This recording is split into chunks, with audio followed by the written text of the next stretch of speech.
Well, greetings, everyone, and welcome once again to another Wednesday night right here at the Sports Crib. As you can see, we have to get our little commercial stuff out of the way here first. Looking right there on the bottom of the screen. If you're on YouTube, you can subscribe and donate.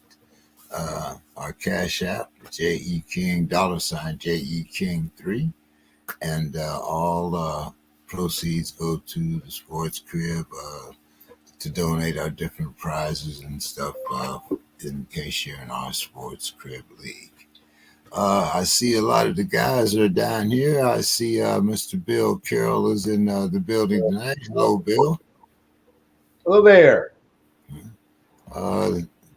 And there's Dave. How you doing tonight, Dave? Hey, James. Hey, Bill.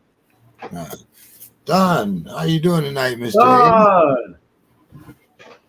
I'm here. Representing those number one Longhorns. I see you there, Don. Yeah. All right. Okay. Well, hey guys, let's get right to it here. I see.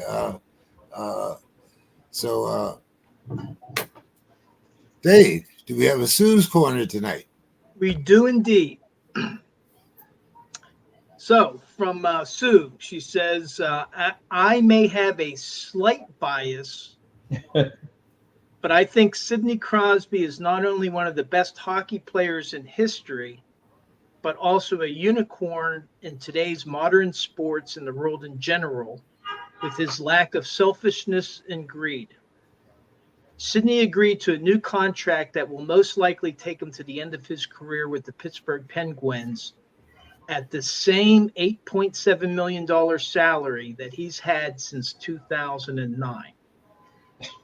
Estimates are that he has overall probably left $43 million on the table over the years. I know people bring up his superstitions that he wants to stay at 8.7 million since he's number 87, but it's not just the salary, it's the terms. Only a 2-year extension. Crosby could have asked for more years. The Penguins would give the captain as many years as he wanted. He opted against it because he didn't want to hamstring the team. Although he seems never to age, he is getting older and could just slow down or get more injuries. Crosby knows that and doesn't want to negatively impact the Penguins if it happens soon. He's been the focus of attention most of his life, a professional sports figure since 17, but you never hear or see any negative press. No drunken brawls, no drugs, no abuse of women, no reckless behavior. He quietly lives his life and shows it all in the hockey arena. I used to work with rabid Washington Caps fans who hate Crosby with a passion because he's a whiner. Okay, that's the worst you can say about him? He's the team captain, so if he wants to complain to the refs, that's part of his job. He understands what his position is in the world. He's just a hockey player, albeit one of the greatest players to play the game. But before all that, he's a member of society. He appreciates the opportunities he's been given, and he's loyal to those who have loved him from the beginning. Kudos to his parents, Mario Lemieux, and every other adult that influenced Sidney's life. You have raised a fine human. Pittsburgh is lucky to have him. And that is Sue's Corner. All right. Yeah. Sidney, even though I don't follow hockey that much, I do remember when he came to the Penguins and the kid. How Mario kind of took him under his wing, and that was it. Yeah, he actually went in and lived with Mario for a while when he first got to Pittsburgh. Yep. Yeah, that was when the Penguins played hockey downtown. Yeah, I remember that well. Yeah, okay, guys. A little bit of baseball here, not much. It's getting kind of time for the playoffs to get around us here. We've been talking about Ohtani getting his 50-50. He's getting a little closer. I think he's at 48 right now as we speak. Any comments? I think he's going to do it. That's what I've said all along. I think I predicted 54 home runs and 51 stolen bases was my prediction. Yep. That's what you predicted. Was it 51? Okay, I thought it was 52. Or maybe 52. Okay. Don, do you think he's going to make it? Yeah, I do. Deep down, I think I just have the feeling that he's going to continue and make it happen. So yeah, why not? I'm an optimist. All right. Well, since you're such an optimist, Don, will the Royals go from 100 losses to a World the World Series? I don't know about that World Series thing, but I mean they've had a remarkable turnaround. So I would love to see them get in the series.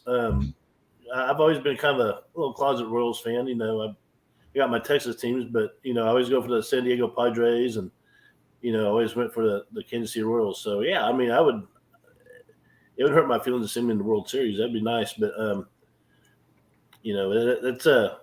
hey, tell you what, if they do that, they should make a movie.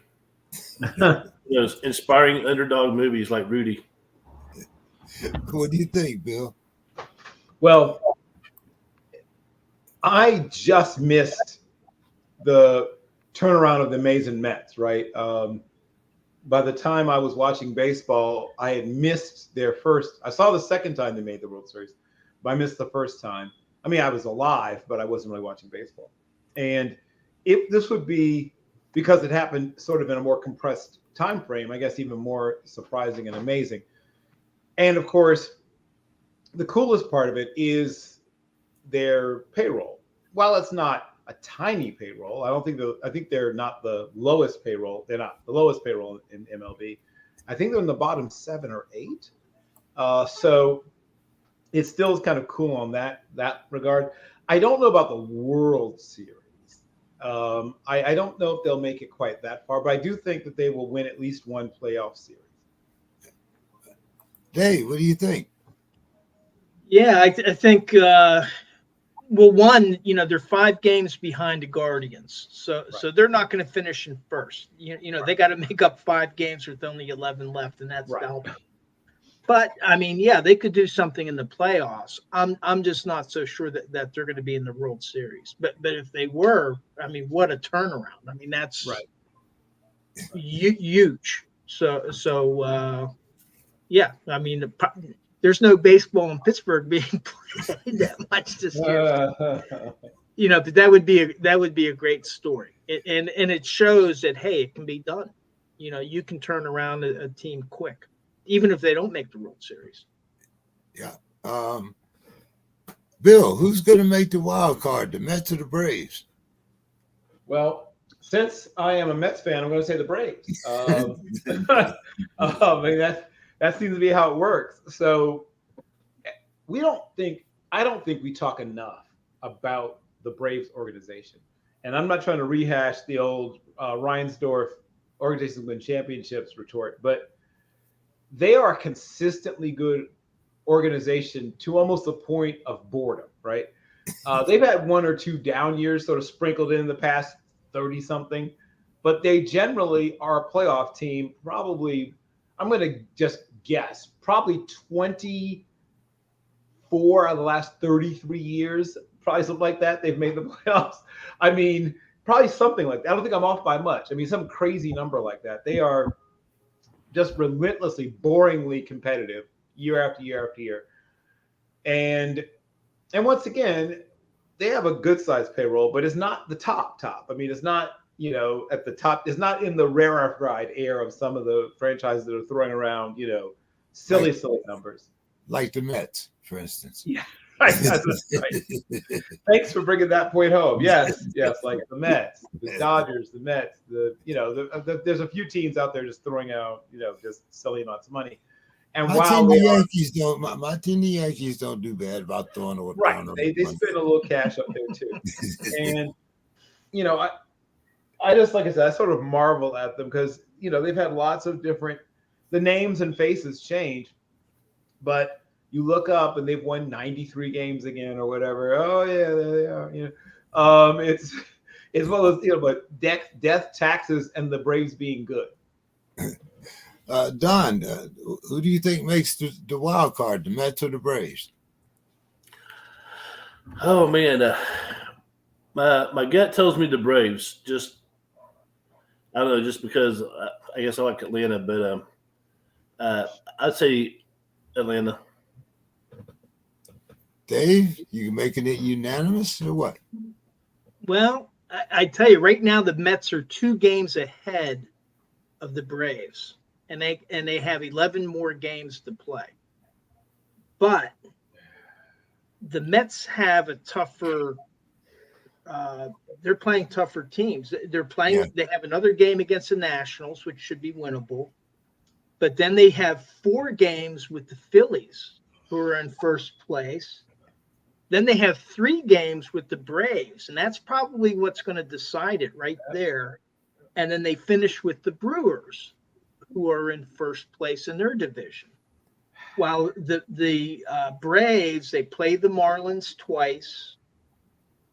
They play the Mets, they play the Reds twice, which should be winnable games. They play the Marlins 3 times, tough.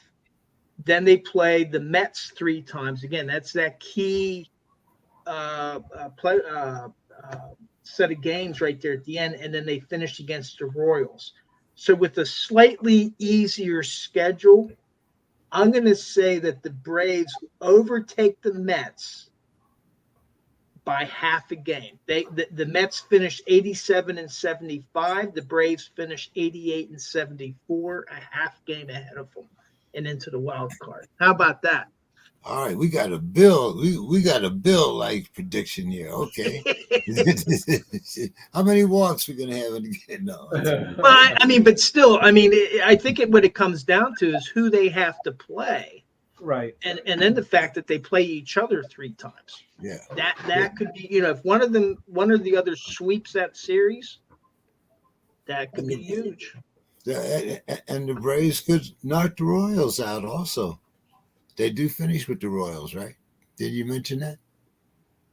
They have 3 games. The Braves have 3 games with the Royals. Yep. That's how they close out the season, right? Yeah. Yeah. So, you know, that's something to look at too. They you know, they could knock each other out, or however, you know, that's going to be a great scenario at the finish of the season. 3 games against the Mets and then 3 games against the Royals. Because the Tigers are only a game and a half out. Yeah.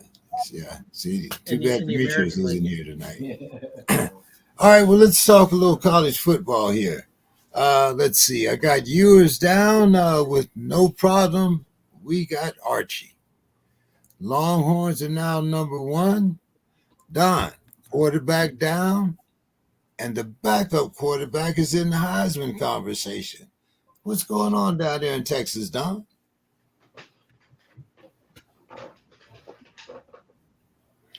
Yeah, so I was at the game last week, and you know, Quinn Ewers got hurt. Yeah, he had a little stomach strain, abdominal strain, and he went out for a play.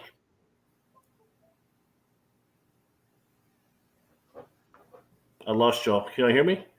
Yeah, we hear you. You hear us? You're good.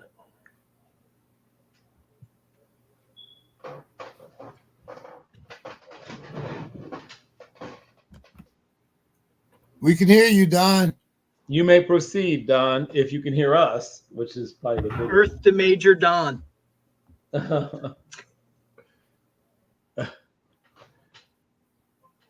Well, I think what he was going to say is that Arch Manning filled in extremely well. And while Heisman talk may be a little premature, I'd like to remind people that his dad Cooper was a wide receiver. He's the most. Don, can you hear us? That He's looks like off. a no, James. Yeah. Okay. He's the most athletic of the man. Oh. Well, we upgraded. Jabbo. How's it going, guys? So, that you have to go back to his grandfather, Archie, who also was a terrific athlete. But Arch is the most athletic since Archie. And while there was never a full-on quarterback controversy, there were some Longhorn fans who wanted to sort of jump past. Oh, here, I think Don's coming back. Don, can you hear us, Don?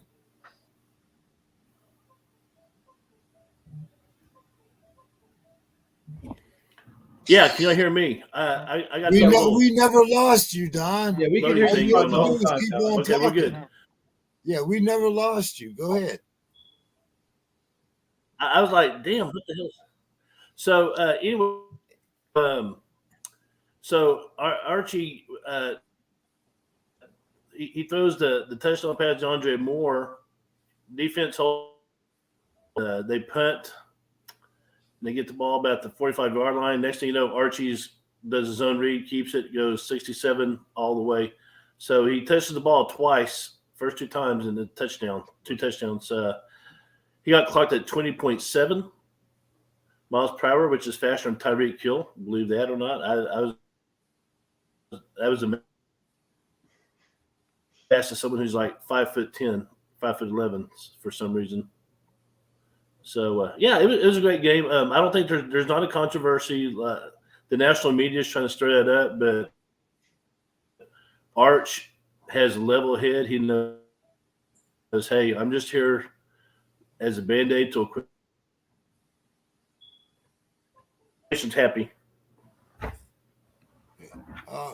Dave, what did you think about that particular game and the fact that all of a sudden we have Arch Manning in the Heisman conversation, and he's what a great problem to have. I mean, you lose your quarterback, and then here comes a guy, not missing a beat. I just wonder what it does to Texas's plans, because I thought that what they were planning to do, with Ewers was that I thought he was going to go into the draft. I don't know if it would be this year's draft, in the spring of 2025. Yeah. And I would think that they would want to give him an opportunity so that he could do that. And in order to do that, he has to play. And as long as Manning is willing to accept that, well, why not? But I think it all depends on this abdominal strain that he has. How bad is it? I can just imagine passing the ball.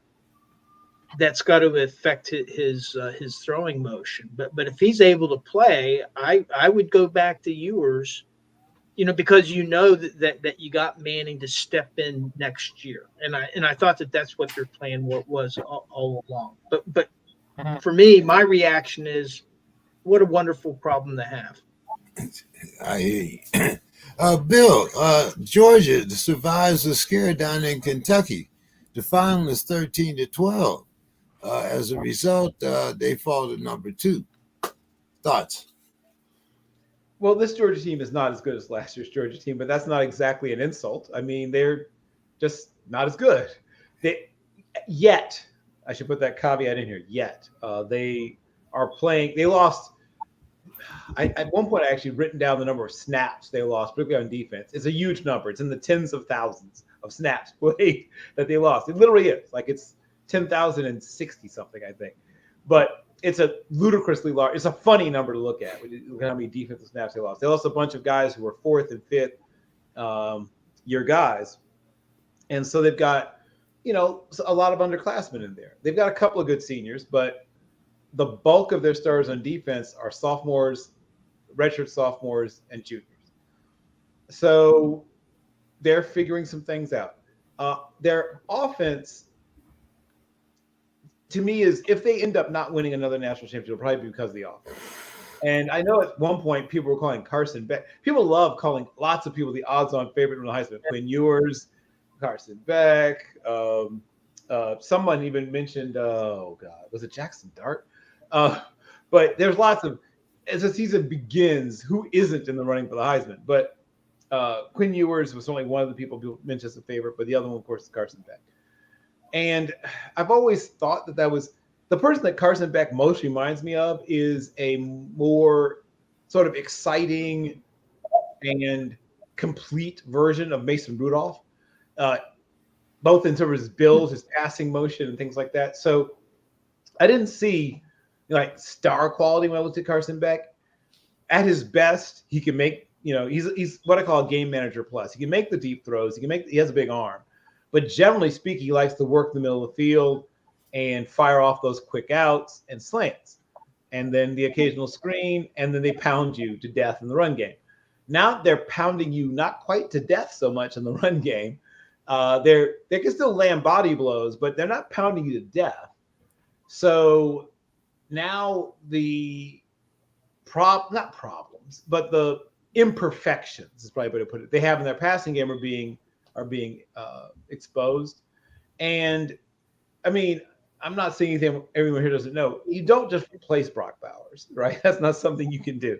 You don't, no matter how good your program is, you do not have another Brock Bowers, right? Nobody does. There's only one of those.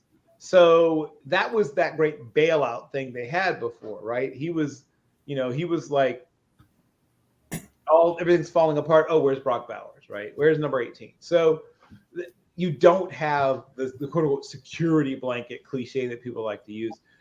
He's figuring it out. They're all figuring it out, but particularly, who's going to be my guy? That's being figured out. The running game, I think, at some point will find its footing. But once again, on the offensive line, they lost. I mean, not as many. It wasn't in the tens of thousands of snaps. They lost a good number, probably a couple hundred snaps collectively off the offensive line. So I think this is more about Kentucky's defense being better than people realized than it is about Georgia. Once again, as people keep reminding us, there's no preseason in college football. So they're going to get better on both sides of the ball, but I don't think they're ever going to be great on offense. I think their offense is going to be slightly better. And of course, they're playing a really good defense. So they'll look better. They'll look much better against bad defenses, but they're not going to be a juggernaut on offense at any point. I think the defense will continue to improve, but they can be beaten, right? If they were to play, I only got you for 45 minutes. I don't want it on. I know. Okay. So what I'll say is, I think they pick up a loss at some point this year. That's all that was to say. I don't think they go undefeated. Okay. Bo, what did you think about this game? Georgia and Kentucky.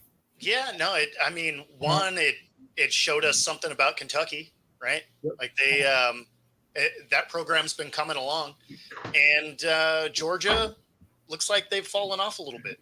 So not to say that a win isn't a win, but in college football, it isn't always, right? Like if you're supposed to beat the brakes off somebody and it's a narrow victory, you still fall in the standings. It's the only place that you can win and still drop. So yeah, I mean, I think it showed us kind of a lot about Kentucky, about where they're headed, and raised some concerns about Georgia. Bill, the quarterback, Jalen Milroe, accounted for 5 TDs as number 4 Bama rolled over Wisconsin 42-10. What was your scouting report on the young quarterback from Alabama, Bill? Yes, so Milroe has played sparingly as far back as I think 3 seasons ago, and played obviously much more than the last season. Things you like about him? Well, I mean, people tried to compare him to Jalen Hurts, but I was like, pump the brakes a little bit on that. He's still a little behind where Hurts was in terms of use of his eyes and deep ball accuracy. He has a strong arm, super. He may even have a stronger arm than Hurts, but he lacks the touch, right? He still has the ability to throw everything a little too close to the same. Sometimes you get a little arrow route with the same amount of RPMs, the same amount of force on it as a bang 8. Like, hey, you don't need to throw everything that hard. he's got to learn some things about touch and anticipation and about taking safeties away from the ball instead of to the ball with his eyes. But the skill set's all there. I mean, the talent is all there. He's a legitimate 228 or something. I mean, he's put together. That's why the Hurts comparison is because of his weight room exploits. He's another guy who I think is in the 400 plus club on bench and the 550 club on squat. So there's a short list of quarterbacks that belong to that club, right? And he's one of the members. So he is an absolute, freak show athlete. He really does have to continue to improve. He has improved each season. You've seen him improve. In fact, they didn't let him throw the ball at first at all, right? He was just, coming in on the short yardage in packages, special packages initially. And so, Bryce Young was the guy, and he was coming in like Tebow back when Chris Leak was the guy at Florida, coming in those short yardage goal line situations and start slamming it up in there. And he's grown. That's how Dak got his start, also at Mississippi State back when Tyler Russell was the starter. But now, like Dak, he has an opportunity to continue to develop. I don't know if he gets to that point, quite to the extent that Dak improved, but he has a chance. Okay. I don't know if he works with a private coach in the offseason, but I do see signs of improvement. But for me, he's got to learn, once again, to stop staring certain things down. He has a strong arm, so he gets away with it sometimes, but they're going to, as the season goes on and they play better and better defenses, they're going to get him. He's going to get got on that. And yep. Bo, what's happening with the Pac-2 Plus? Man, who knows? Well said.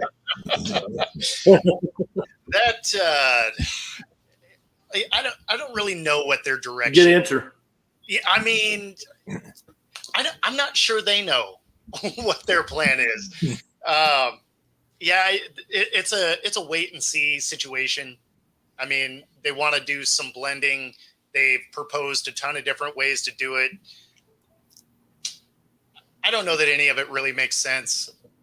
I mean, they'd be better off to just have Washington State, Oregon State join the Pac-10 or Big Ten, make it an even 20 schools, retain some of the rivalries, since that's where their other rival schools are already. That being said, Wazoo's got a pretty good shot to win the Pac-12.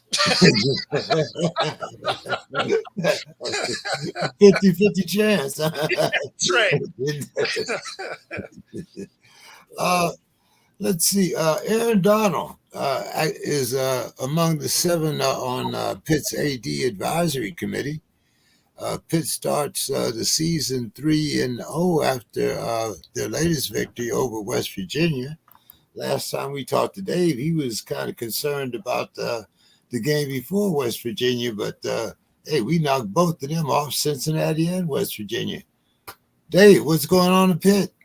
Yeah, well, before I get there, we were talking about the athletic director situation there, and Sue was back up in Beaver County last week, and she got some gouge from her friend Beth, who's another sports. There's a lot of women love sports in Western Pennsylvania. But apparently what the story is that Heather Like, she's the athletic director that was just let go. Her contract wasn't renewed. Well, she's very well regarded. And apparently she's been interviewing for jobs over the last year. And I guess, from the school in Ohio, and there's other people that want to hire her. So she's going to be okay. But apparently what one of the big dings on her was that she had a pet project that was going to be a $30 to $50 million project to build a facility for non-revenue sports. But the problem is she only raised about $8 million. So that kind of fell flat on its face. And Joan Gable, who's the chancellor there, she had come over from Minnesota. So maybe Anthony knows of her. But she's been at Pitt, for the last year. She wants to move in her own direction. this committee that Aaron Donald is on, I think that they're helping advise on the selection of the AD, but they're actually outsourcing to a third party to actually do the screening and the interviews and all that kind of job stuff. But this advisory committee is going to be helping Joan Gable and the acting athletic director to kind of move the program forward. Now, as far as Pitt, hey, WVU, first of all, they've shown a lot of resiliency as a team. They made a big comeback against Cincinnati, and then they had a back and forth game with WVU, and they didn't wilt. And Eli Holstein, he's showing that maybe he's the real deal as the quarterback. Now they're playing Youngstown State next. Okay, this is a lot of colleges. They're using September almost like a preseason, like a warm up. But they should. Youngstown State should not give Pitt the trouble that WVU or Cincinnati did. The guys I'd like to keep an eye on will be two wide receivers, Kanata Mumpfield and Kenny Johnson. Both of them are averaging over 15 yards a catch. So I think that those are a couple guys to keep an eye on, good targets for Holstein. And then, really Pitt's first big test will probably be October 5th when they start their ACC portion of their schedule, and then they'll be playing North Carolina. And, now we'll see what kind of a team that Pitt has brought to the table. Didn't Des set a school record? Des Reed with the 100-100 game? I don't know. I don't know. We that's something we can check out. But our last college thing here, and this is not. I didn't say he'd win it. I didn't say anything like that. But I do think that when you look at Travis Hunter's performance last year, he came on the scene, and people talked about how good he was, but he's carrying on that same performance this year. Bo, does he belong in the Heisman conversation? In the conversation, sure. Now it's been a little while since someone other than a quarterback has been able to make this thing happen. So only one other defensive player, right? In modern era anyway, right? Everybody played two ways forever ago. But and what that was Woodson, if I remember right. So yep. I'm going to go with the odds are low. But in the conversation, absolutely. Yeah. Yeah, maybe he deserves to sit down, in New York. And that's what I'm thinking. Like I said, and as you mentioned, both the odds of a defensive player making it are very slim. But he does play both ways. Don, what's your thoughts? Should he be in the conversation? Yeah, most definitely. So, yes, I think so. So going back to the old days, James, I'm talking about the old days. The Heisman was given to the best player, right? In the last several years, it's always gone to the best quarterback on the undefeated team. And sometimes that works, sometimes it doesn't. Case in point, Sam Bradford, Matt Leonard, those types. So Travis Hunter, Colorado might break 500 this year. I don't know. They're a touch and go team. They got talent, but they don't seem to get it all together. But Travis Hunter is I think he is the best college football player in America right now. He can play defense. He can play offense. He's got speed. He will be taken in the first round in the NFL. Y'all remember back in the day, back in the 80s, a guy named Gordy Lockbaum. Gordy Lockbaum from that was in a Heisman. I think Gordy Lockbaum. He finished 6th in the Heisman Trophy voting in '88. Gordy Lockbaum from Holy Cross. Yes, and Gordon Lockman had a lot of publicity for being a two-way player. Travis Hunter is 100 times the athlete and player that Gordy Lockman was. So I think he belongs in conversation. I don't think he's going to win it, but he has my vote. If he continues doing what he's doing, he has my vote. I don't care if Colorado has a losing record. That the guy is a player. That's how it is. Bill, do you agree with Don? Well, except for one thing. So, know who does care if Colorado has a losing record? The Heisman Trophy voters. Yeah. So, the last time that someone finished, in fact, won the Heisman with a losing record was a 2-8 team at Notre Dame. Notre Dame. And that Paul Hornung, the year Paul Hornung won, they went 2-8 at Notre Dame. So they were terrible. But Hornung, once again, versatility, right? He was a guy that threw the ball, caught the ball, ran the ball, played a little defense, was the team's primary punter and place kicker.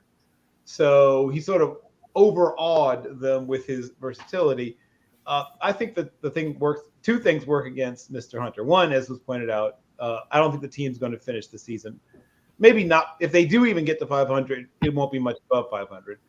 And the other thing that works against him is that unlike Charles Woodson, who was at, what I call maximum prestige institution, like there's not another level of school above Michigan, right? There's not a school you can look up to and say, oh, well, like if you're a coach, you can't get a better job than coaching at Michigan, right?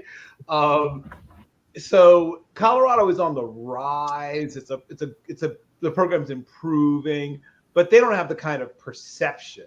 So those two things work against him, that the team's not going to end up with a great record. And no matter what he does, I mean, Rashaan Salam, of course, did manage to win it. And I think Whizzer White finished 2nd or 3rd in the voting in 38, I think it was. And that's the list for Colorado players who finished in the top 6 or 7, who at least got invited. So they don't have a really established record of putting a lot of people there. He'll win lots of awards. He'll win probably the Ronnie Lott Impact. He'll probably win. He has a shot at, the Bednarik or Nagurski. I mean, he'll win some things. He'll get some stuff. But I think you'd have to give me some very impressive odds for me to plunk down some money on that bet. What about you, Dave? What do you think? Should he be in the conversation? Well, he definitely should be in the conversation. I think most people would agree in the conversation. I think, and one is the Big 12 named him the Defensive Player of the Week, that's a plus. Plus, he has like 30 receptions, 342 yards, and 5 touchdowns. If he keeps that up, and he gets like a couple Offensive Players of the Week, Defensive Players of the Week, but more importantly, when he plays ranked teams, like they have Kansas State in a few weeks, who's I think ranked like 12 or 13. Well, if he puts on those types of performances in either close games or even upsets of ranked teams, then all of a sudden his stock goes up. But that said, the problem is, and I know that players used to play, both ways. It actually used to be a rule that you had to play 2 ways at one point. But the problem is it doubles his exposure to injury. He's playing twice as many snaps. And so there's that many more opportunities for him to take an injury. And if he gets hurt, well, then any chance that he has goes out the window. But I think it's a great story. I hope that he continues to be successful. That's a good thing you pointed out, Dave. But if you shouldn't have given twice as many chances of winning it, but that's all. It's a different conversation. Okay, so moving right along, NFL.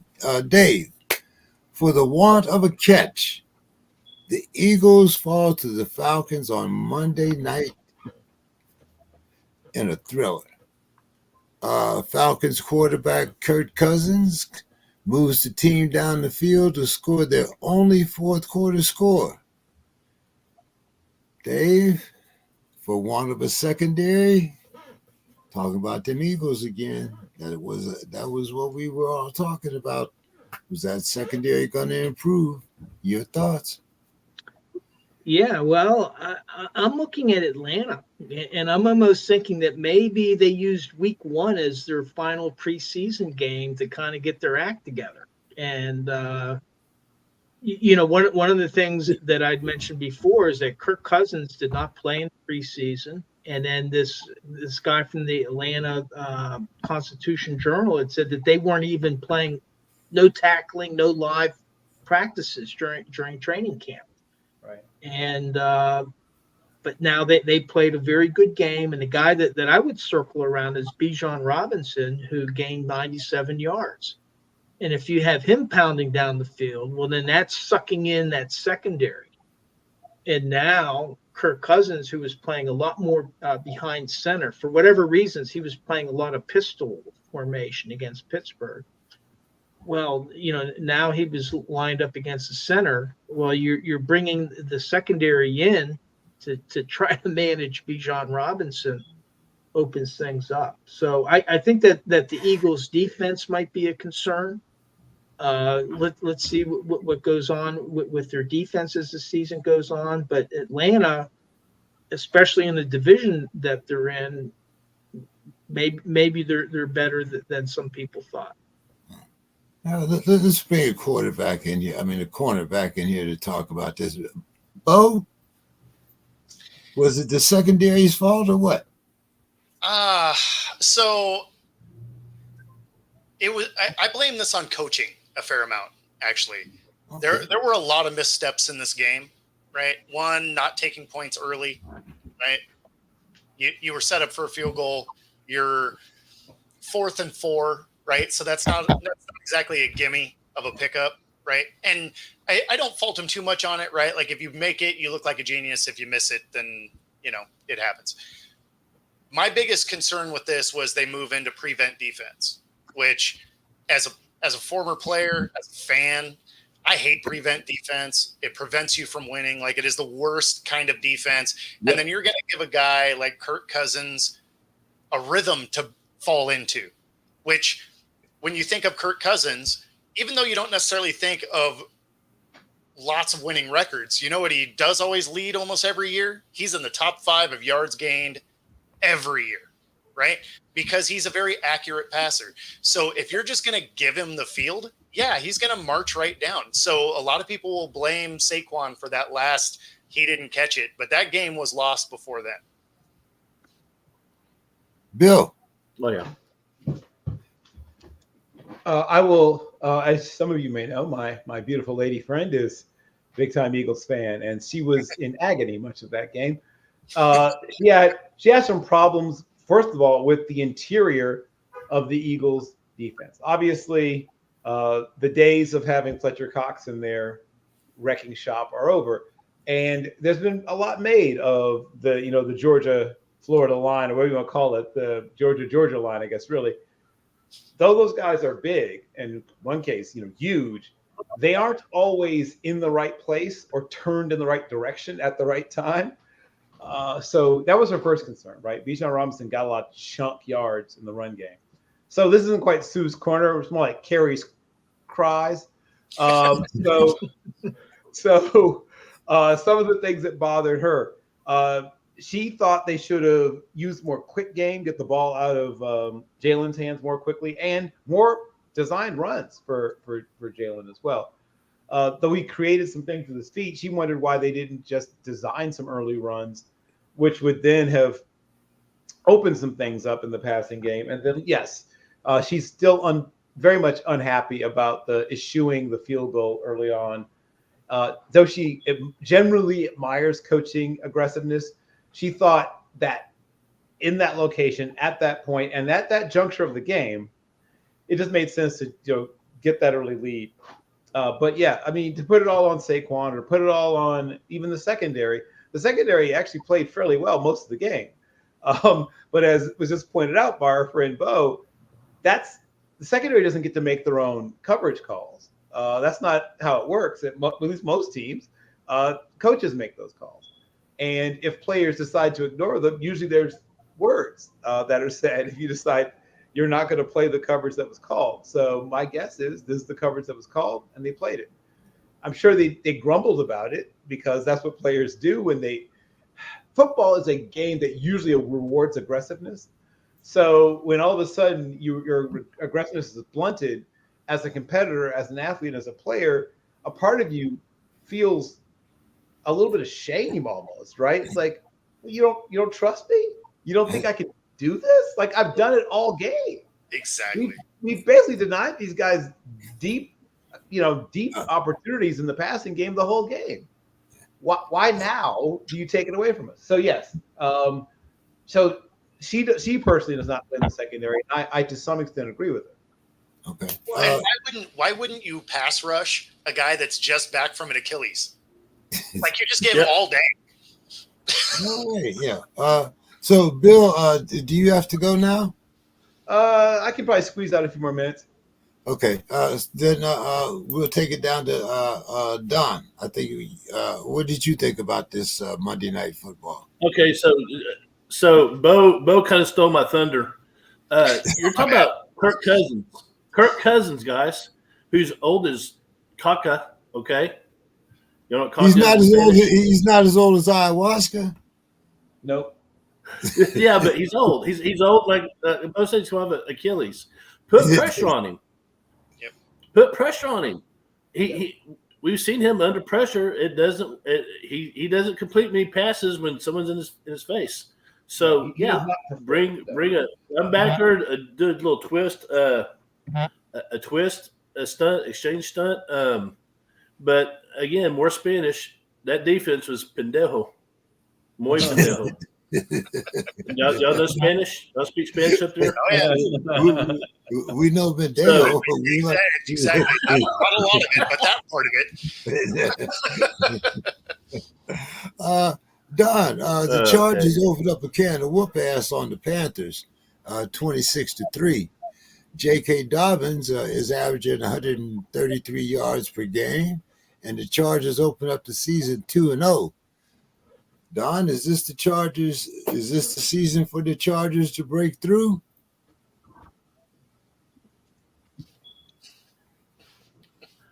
Well, after 2 weeks, sure. But yeah, I like what Dobbins is doing. They seem to establish that run. It's a long season. Hopefully, he stays healthy. But yeah, Chargers, they'll keep competitive, and they keep scoring touchdowns, and Dicker the kicker will keep hitting extra points and field goals. So it's all good. Bill, what do you think about the Chargers this year? Yeah, well, this is one of those moments where I get to feel a little bit smart. There's always a certain number of teams that go from, not being a playoff team to being in the playoffs. And 3 of the teams I said that were not in the playoffs last year that would be in the playoffs this year were Washington. We'll see how that goes. The Chargers and the Saints. So I think that thus far, at least, the Saints and Chargers are looking about like what I expected.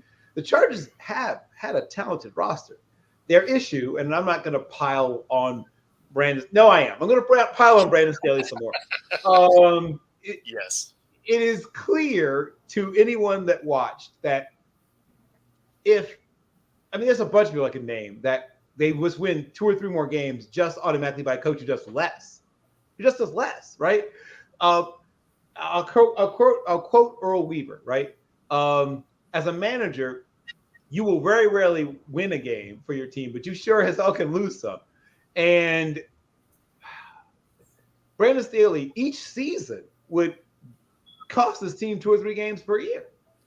If you replace him with almost anybody, if you replace him with Eric Bieniemy, if you replace him with Leslie Frazier, it doesn't take someone great. Think of someone who thinks they'd be dead on average. They would have had a couple more wins.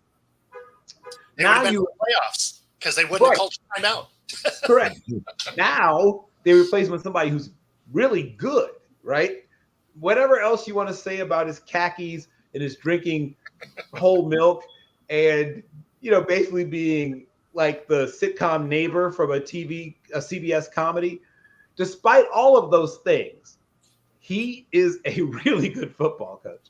For those who had somehow, like, I don't see how you could not know this, but if somehow word had not reached you that the Harbaughs coach football, like it's the family business for a few generations now, this is what they do. This is their thing.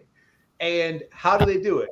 Right? Build along the trenches, run the ball, allow your quarterback to get deep shots off play action, play good special teams, wash, rinse, repeat. That's the Harbaughs, which pick a Harbaugh, whether it be Jack, whether it be John, whether it be Jim. They coach football pretty much exactly the same way. And they win. Dave, what's your thoughts? Just to build on what Bill was saying is Jim Harbaugh. He's making them believers. The Chargers were in the playoffs 2 seasons ago. Yep. So it's not as if they don't have some talent there. And you need a coach, and they got a coach. And, talking about his brother, he has 2 of his brother's former running backs, J.K. Dobbins and Gus Edwards.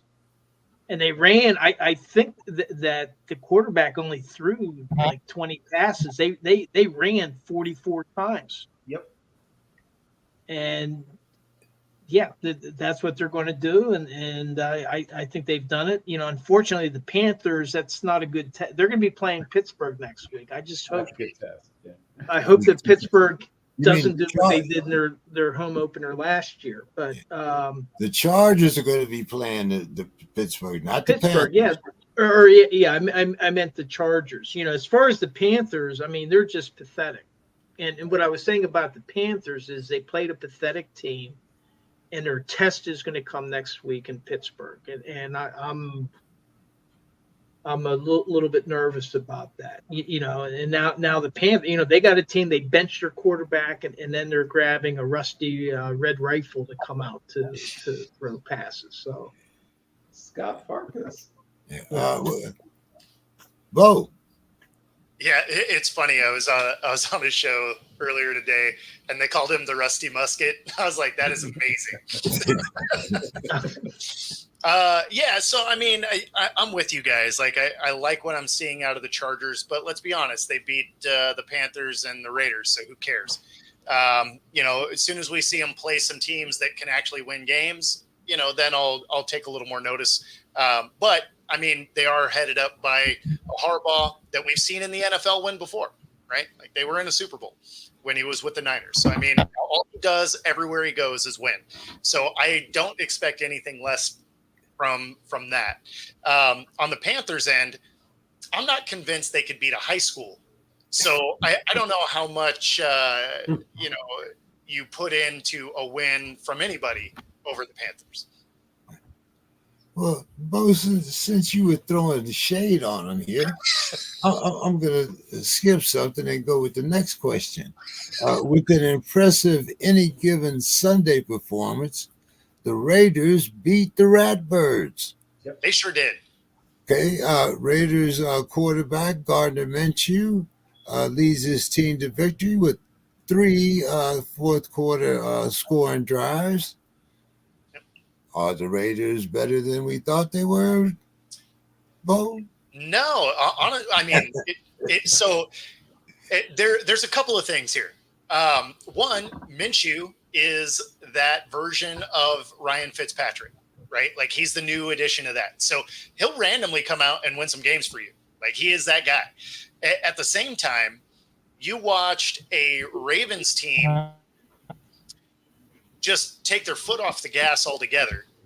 Because, I mean, they had a lead against the Raiders. I mean, they had that game fairly well handled. There was a lot of coaching stuff in that game that seemed uncharacteristic of what a Harbaugh would do, except for the fact that they decided they just didn't want to use Derrick Henry. And it's something we saw them do in week 1 and something we saw them get away from in the postseason last year. They had 6 called runs to a running back in that postseason loss. If you go into week 1, Derrick Henry had 9 runs. You go into week 2, he has 14. In the first drive, was half of those carries where they scored. So, I mean, like, it makes absolutely no sense that one of the best running teams in the league just forgets that they have a mountain of a human named Derrick Henry on the roster. But yet, we watched it. 14 carries. Made no sense. Good evening, Mr. Scott. Good evening. Good evening. For some reason, I Okay. knew that you would be here this evening. I just didn't know what time. But It's I knew good you timing did. because I got to jump out. Well, see, Well, that's the way it's always the case. When people duck and dodge, it's very understandable. Hopefully he'll be back sometime. I got some big words for him about his Seattle, Mr. Geno Smith, who's doing a tremendous job out there. well, Bo, before you leave, Bo, you got to talk about that game. Talk about your Seattle game. You guys pulled out the victory there. That's a good way to put it. Yeah, I mean, so there's some very real concerns I have with the team. Fortunately, Geno did look great, actually. That offensive line, ooh, man, I thought it was going to be far improved based on the amount of personnel that they brought in. But, I mean, I've seen people get into, subway turnstiles slower than what was happening with that offensive line. So, I mean, it was a little rough. And then the defense showed something that has a lot of concerns, and that is you could run up the middle with ease, and they couldn't do anything about a tight end. Like, if the throw was going to a tight end, it was a completed pass.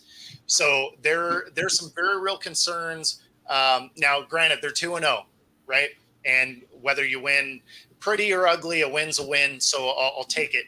But if you're really watching the game, both trenches still have a lot of work to figure out. All right, well, give us your final thoughts there, Bo. So my final thoughts are, I really think that the Panthers are working hard to ruin their number 1 overall pick, like actively trying to destroy the kid. That's my final thoughts. Sad. It really is. But Bo, now I know you got to go, but just thinking of some of the Ryan Leaf and some of the other ones, there's talks that this kid is the worst quarterback ever. Now he may be bad, but I don't put him in a Ryan Leaf category yet. So actually, even Ryan Leaf came out and kind of went after the organization, and I don't believe it's Bryce Young's fault. Right? This is a scenario where he was brought in. They gave up the farm to get him.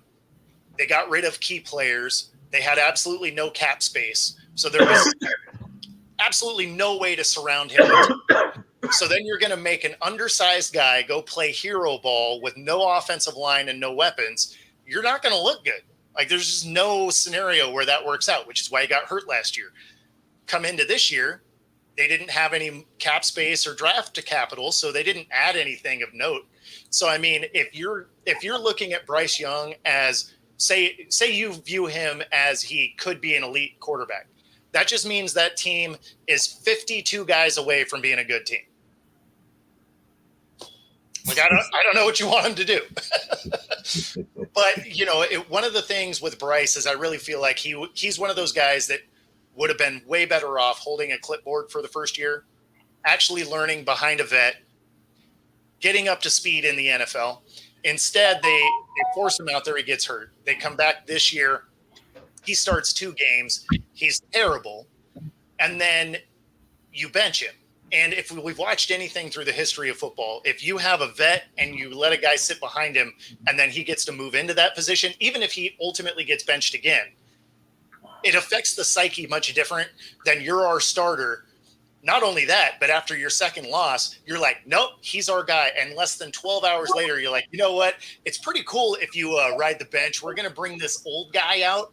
He's going to have his center hold his walker for him while he throws the ball because he's somehow better than you. So, I mean, they're just doing a lot of things to crush this kid's confidence. And we've seen it through the history of the sport, and it doesn't generally end up with him being better. All right, Bo. Hey, thank you so much for dropping in, man. We appreciate your time, and we'll talk to you next week, hopefully. You know it. Take care, bro. Yeah. Bill, a couple last questions for you before we let you go. I want you, even though the Texans managed to pull out their victory over the visiting Chicago Bears, what's your thoughts on Caleb Williams? How has he looked to you these first 2 weeks? Like a rookie quarterback. So what people have somehow, I don't know, conflated, forgotten, you can count on one hand and probably have some fingers left over since the merger, right? Since the merger, and you can go back before the merger, not lose too many fingers, that a rookie quarterback has come into a situation, especially on a team that hasn't been good on offense since, well, let's see. Since I've been alive, I guess I'll have to ask somebody else if they can remember a dynamic Chicago Bears offense that I just haven't seen. But comes to a situation where a team has, historically been pedestrian on offense and just steps in and blows everyone away. Like that just usually does not happen. Every once in a while you'll get, a Russell Wilson, but it's a surprise, right? It's not someone that everyone's been seeing. People have been talking about this kid since he was 15, 16 years old. Russ was a little different. Russ was a 2-star on most recruiting services, a 3 on a few. And once again, literally people said that many people said baseball was the best sport. This is a kid that, Caleb was being talked about as either the first or second best quarterback in all of high school football from the time he was up 15, 16 years old, all the way up through the time that he goes off to Oklahoma. So people have seen him coming for a long time. But he's going through all the normal rookie quarterback growing pains. Like everything you see him doing are things that you should have expected to see him do. Holding the ball too long, being surprised by late movement in defenses. When suddenly the pre-snap read and the post-snap read don't match, he's not sure where to go with the ball. Like a rookie, right? Everything that you see him doing is like a rookie quarterback. Okay. Let's talk about Bryce Young. Are you still able to hang around? You want to talk about Bryce Young and then give me your final thoughts? Yeah, a few more minutes. I mean, everything we just said about Caleb Williams, you could say about Bryce Young, with the exception that he's smaller and not quite as athletic. He's a good athlete, but not quite as athletic as Caleb. So you're talking about a smaller frame quarterback who, unlike Kyler Murray, he can make some plays outside the pocket, but is not freakishly athletic when he stretches the imagination. So you're talking about a above average athlete with below average size on a team with way below average surrounding talent. I think that they may have something someday in some of their younger players, but someday, right? The running back, that they drafted is still several weeks away from being able to do, I think, full contact football activities. Xavier Leggett's going to be good someday as well, but he's a rookie. Like they have two kinds of players on their offense: old and close to being done, and young and not having figured it out yet, and then bad. 3 kinds of players. They have bad, they have old and close to being done, and then young and still trying to figure it out. That's all they have. They don't have anybody in the prime of their career just exploding, right? Nowhere on their entire offense. Whether you're talking about line players, whether you're talking about, ball handling, none of that. Nobody is. You have young players who are maybe a year or 2 away, and then older players who are a year or 2 away from retiring, and then everyone who should be in the sweet spot, 25 to 28, is bad, right? So that's not what you want for those who are wondering about team construction. You would like your best players to be 25 to 28, not your worst players to be 25 to 28. So benching Bryce Young does really, only thing it does is reduce his value if you do want to move on from him, because now he doesn't get a chance to maybe get hot against a good team and increase his value in case you want to move him to, say, a contender that loses a starting quarterback, or some situation where you might be able to get something back for him by benching him. You have now said, if I do move him, now I have to move him at a discount. Everything they do is wrong, is what I've come to realize about the franchise. Okay. Don, what did you think about the benching of the young man? Remember, they took him over C.J. Stroud. Yeah, so being a rookie in the league has its ups and downs, peaks and valleys. I don't know if he's that bad of a quarterback. I mean, I think just based on frustration and maybe expectations. If you look at Troy Aikman's first year in the league, he was terrible. He was horrible. Peyton Manning struggled. But a rookie quarterback, I can't think of the last rookie quarterback just come out and dazzle someone outside C.J. Stroud in recent years. Someone help me, but Dan Marino. Yeah, yeah, Marino, that's true. But like recent, I guess anything after 1968 is recent to me. But it pains me to see these young guys get given up on so easily. And I just remember back in the day. I remember Aikman, I think, won 2 games his rookie year. And now he's going to be in the Hall of Fame. So I don't know. It's just I feel for the guy, but the coach makes those decisions, and so you got to live by it. I just hope that Quinn Ewers doesn't get drafted by the Panthers.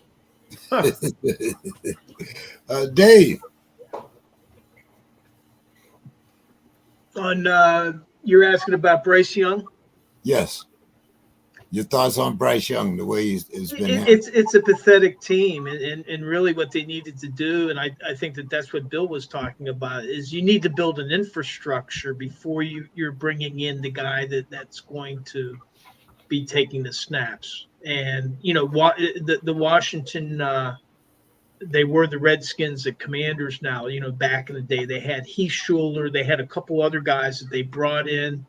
And then they were just getting wiped all over the place because it was a sad sack team, and they couldn't protect the guy. So maybe in a way, by benching him, maybe they're extending his career, and hopefully he can stick around long enough where he can produce a little bit. But I mean, the Panthers are just a bad team. Well, I see Mr. Scott is wearing the all black tonight, so. Mr. Scott, what's your thoughts on Bryce Young? Well, like Dave said, and everybody said, the whole team is just a sad sack. And my fellow alumni from Minnesota State Mankato, Adam Thielen, who you never hear anything, he's just a real soldier that gets in there and does his job. And he's just like, what is going on here? And hits. So, I think that was a real telltale. And then to put Andy Dalton, really, come on. How does this make Bryce feel? I don't know. They're in a bad setup, bad situation. And maybe, maybe we're right. Maybe by benching him, that's probably a best thing they could have done for him right now. And just let them build up a team and see what happens. But yeah, right now they're my go against team every week. They're go against. That's given. Then Detroit, they're just givens that I go against. Okay, yeah. Nice little slip in there, Anthony. Mr. Scott, we also talked about the Raiders. They beat the Ratbirds. Gardner Minshew led his team to 3 scores in the fourth quarter. What's your thoughts on the Raiders beating the Ratbirds? Well, Gardner Minshew, sometimes these guys end up being better than we think they are. And so, I haven't really paid a lot of attention to the Raiders, but I was impressed by that win, and I think they got a chance to sneak up on some people. I really do. I mean, when you're scoring points, there's certain teams like Pittsburgh and those teams, they can't score. They're no good. So, if you can score points in this league now, for some reason the scoring seems to be down for whatever reason. But if you can score, I think you can make some noise, and I like what I see of them so far. I'm putting them on my board. Okay. All right. Well, since we got pretty caught up now, I'm going to let you start with our new questions here. New players shine for the Bills, beat down of the Fins, 31-10. Bills running back James Cook scored 3 times, but Tua had another concussion, and now he's on the IR list. Mr. Scott, is it time for Tua to hang up his cleats? And can Skylar Johnson keep the Fins a contender? Boy, that's a hard question. With these concussions and the play was so ridiculous. All he had to do was slide down. That's really all he has to do when you get out there in the open like that. You can't just be a target. And he's had multiple concussions now. It's his 4th, right? Is it that many? I know it's multiple. So should he retire? I mean, he's got a big contract. I mean, he's the face of their team. So I guess they just have to wait out these 4 weeks and see what happens. He got his guaranteed money, though. Dave, what's your thoughts here? Well, there's a lot of people suggesting he retire, and then there's other people saying, hey, that's his decision. But notably, the son of Mike Webster has been encouraging him to think about it. Now, I don't think he's talking to him directly. I think that this is through social media. I think that Tua should be wearing a Guardian cap. More players are wearing it. I don't think it would have necessarily prevented this concussion, but anything to preserve himself. But at this point, I think he should be thinking seriously about it. He should be talking to some neurologists, because there's just some people that are more susceptible to getting concussions. And I know that from coaching rugby, we had kids that we had to tell them, you can't play anymore. You just can't play anymore, because every time they would get out onto the field, they would take a hit that another kid would pop back up from, but they would be dazed. And people have different physical makeups, and I'm just afraid that in Tua's cases, he's just susceptible to concussions, more susceptible than the average player. And he's very talented, and I've just last week I was saying, hey, he's showing that he's been healthy. He's had a long string. But like what I think Don or both Don and Anthony said, he had the first down, but I think that the game was out of reach at that point anyway. And I think that was his ego. He was close to the goal line, and I think he was probably frustrated at the way that game was going. But he really needed to protect himself in that case, and the rules are there for him to do just that, and he did not do that. And he had the first down where he could have begun his slide. And the whole irony in it is who he ran into.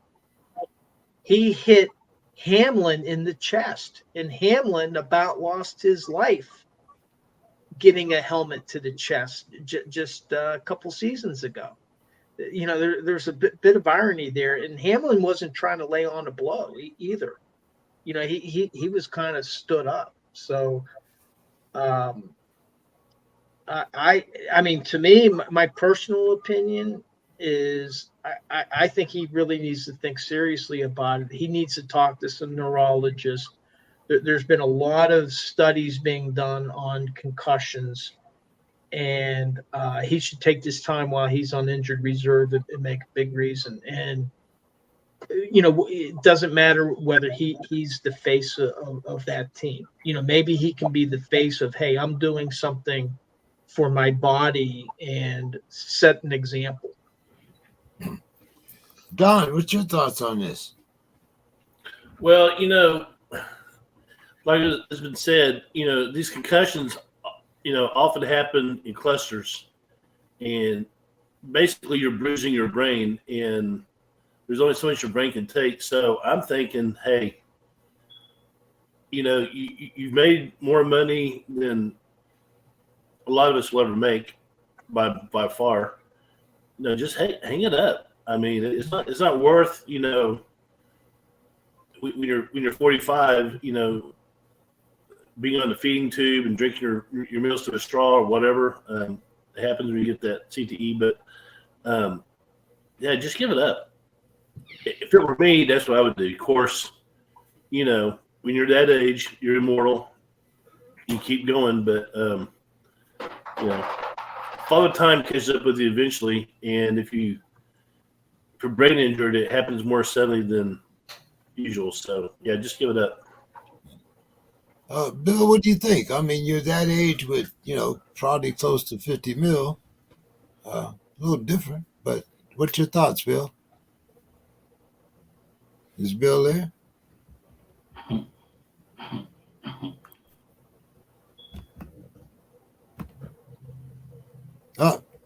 Earth to Bill. Earth to Bill. I think we lost. I think we might have lost Bill.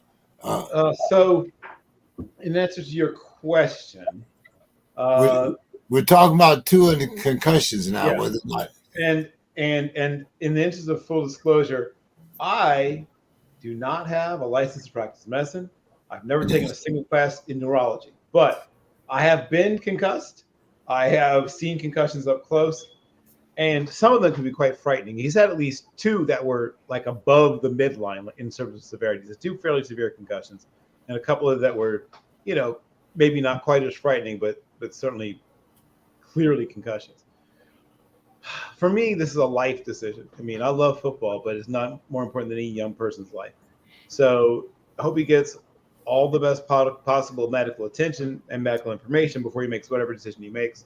And then I hope everyone else will abide by whatever decision he makes. But what's most important is that he be able to live well and live a long, productive, happy, safer life going forward. Because, like I said, as much as I love the game, it's not worth someone's life or someone being able to have a high quality of life. Did you want to give us your final thoughts now, Bill? Sure, why not? There's a lot of things that you can watch and read and what have you. And I've talked about this woman before. I'm going to mention her one more time. Because I was so taken with her and so intrigued by her life, there's been a couple of good books written, but I cannot find a play, so I'm writing one. I cannot find a movie or a television show about this woman. And it's Effie Manley, the only woman inducted to the Baseball Hall of Fame. And her gravestone says very simply, she loved baseball. She lived a fascinating life, has ties to Pittsburgh, kind of.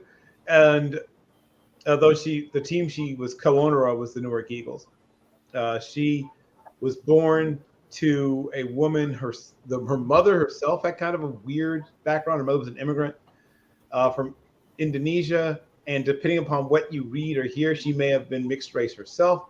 But Miss Manley was extremely light-skinned, but she lived in the Black community. She married Black men twice, and essentially chose to live as a Black American. But I can't find a definitive answer about her exact racial makeup.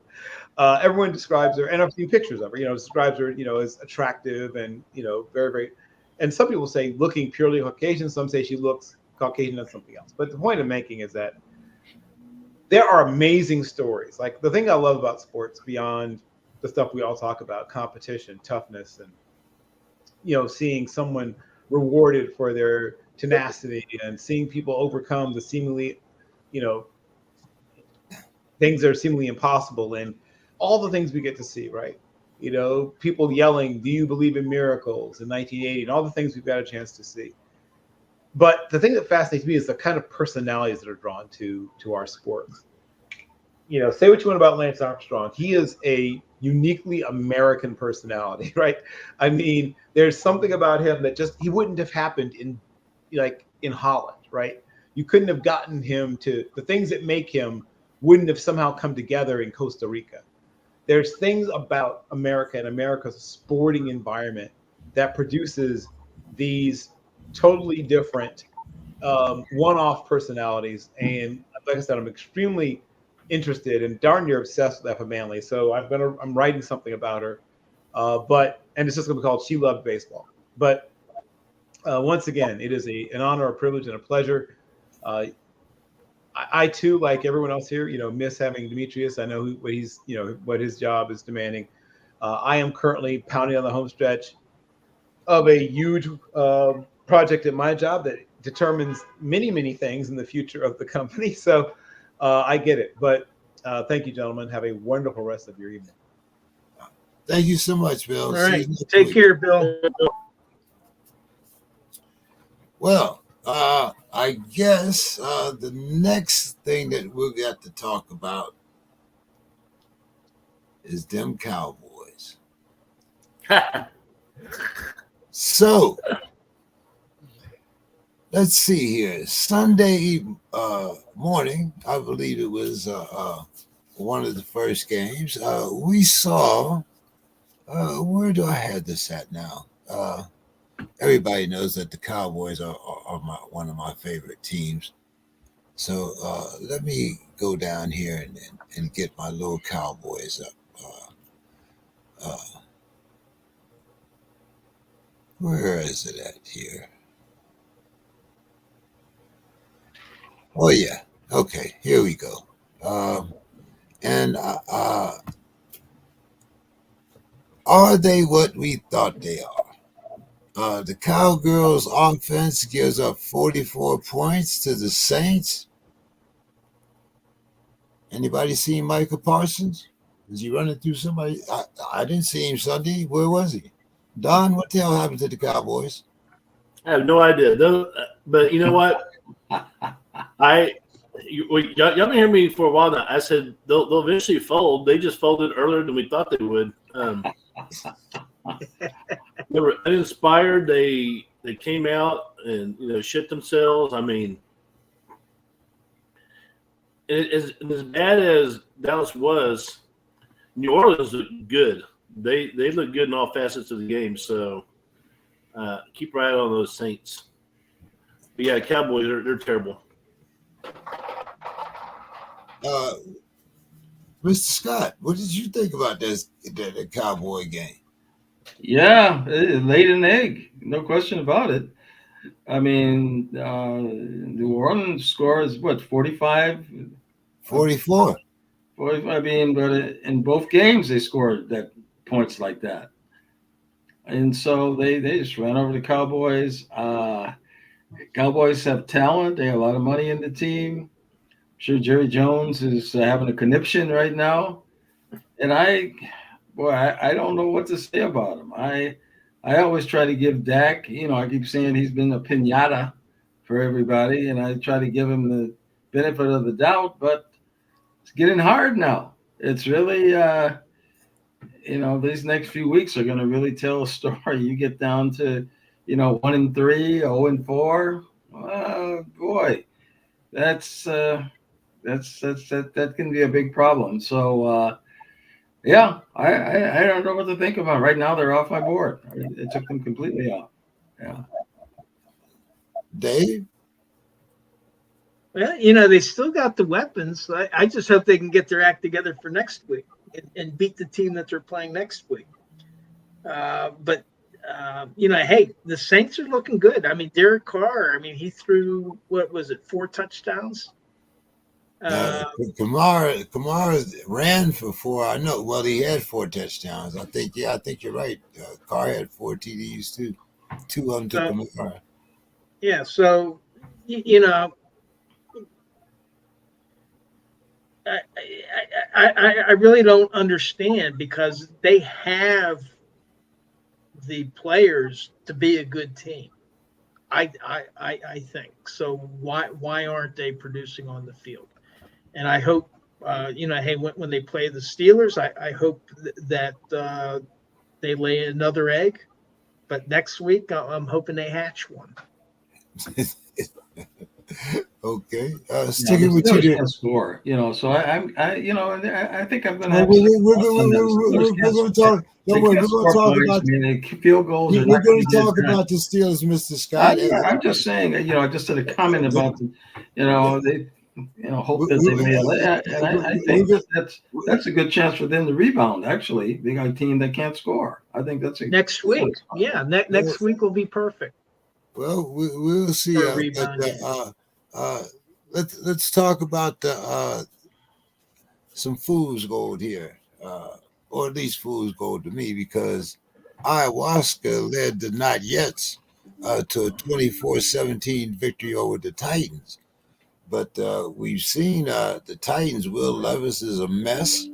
I don't know if you can see. I mean, Tony Pollard is the leading rusher, but this game it had you had a young kid, the youngest kid in the NFL, Breeden Allen. He scored 2 TDs for the Not Yets. What's your thoughts here, Dave? Well, number one, it's that Aaron Rodgers is actually surviving. He's getting sacked, but he's getting back up, and I think that every game that he's able to get back up and be healthy, he's going to gain more confidence in his body, and so I think in that sense, they should be happy. I just don't know.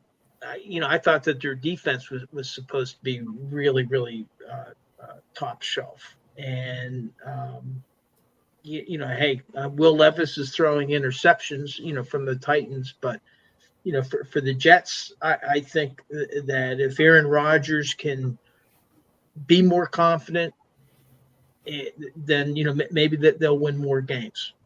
Now, as far as the Titans are concerned, hey, they got Mason Rudolph as backup. Bring him on. Bring him on. I thought Mason, did great at the end of last year, and so they got Tennessee at least has somebody that they can turn to that I think could win some games for them. What do you think there, Don? Well, I guess we'll eat some crow. I did not think Rodgers would last that game, to be honest. He showed something. I mean, he's whatever he's on, maybe we should all use some of that. Take care of our aches and pains and mental clarity. But he actually surprised me. So hats off to him. Mr. Scott. Well, yeah, Rodgers, it wasn't a dominant performance, but I mean, sometimes you just got to take the decision.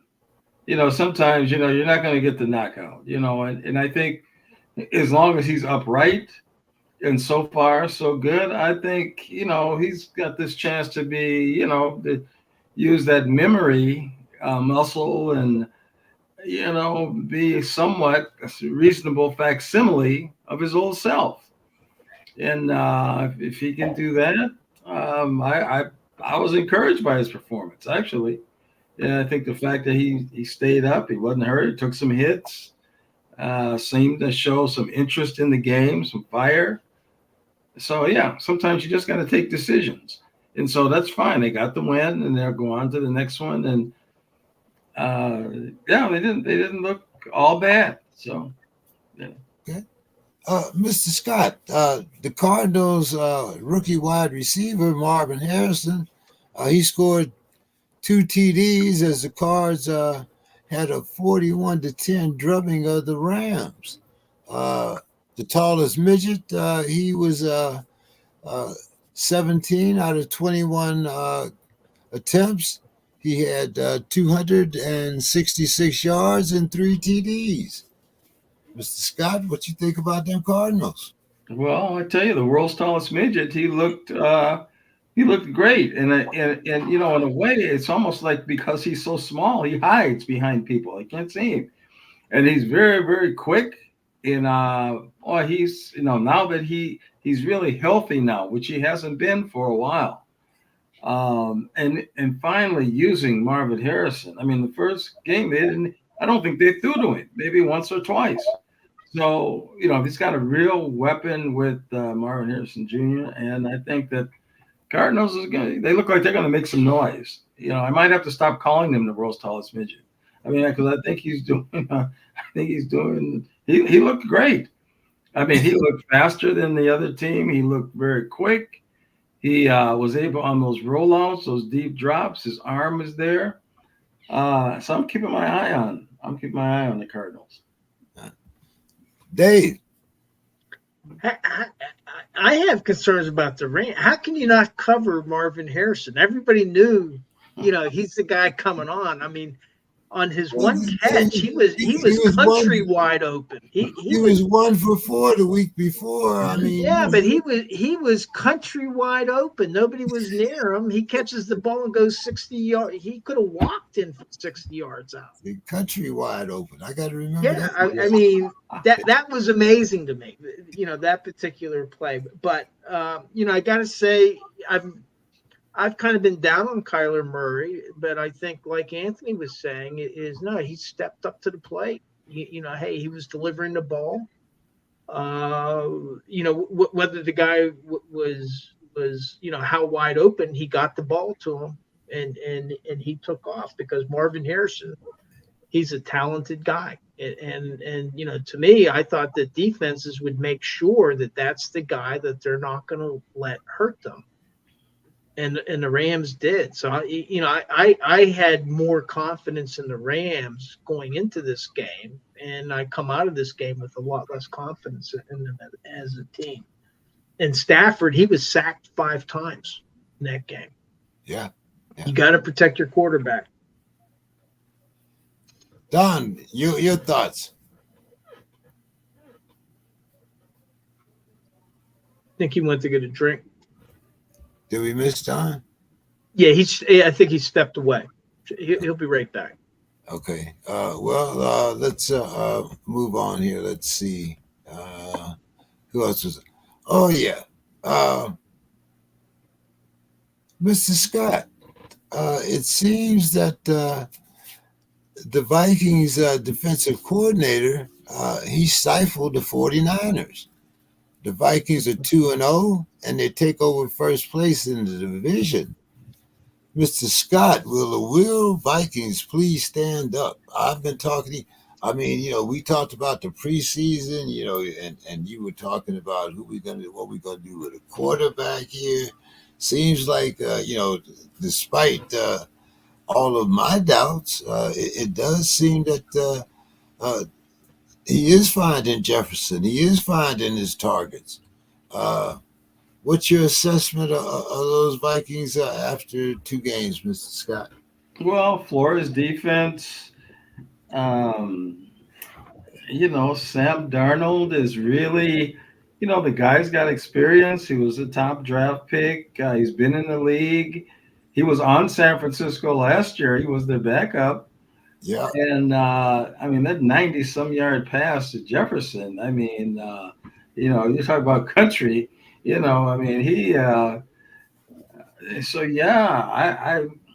I'm very impressed so far this week. I'm very excited about the coming week against C.J. Stroud, how that's going to work in Houston. But yeah, I think the Vikings are looking good in this division. The Bears, I don't think they're no good. The, Packers somehow eked out. I don't know how in the world they got to win. Their quarterback's hurt.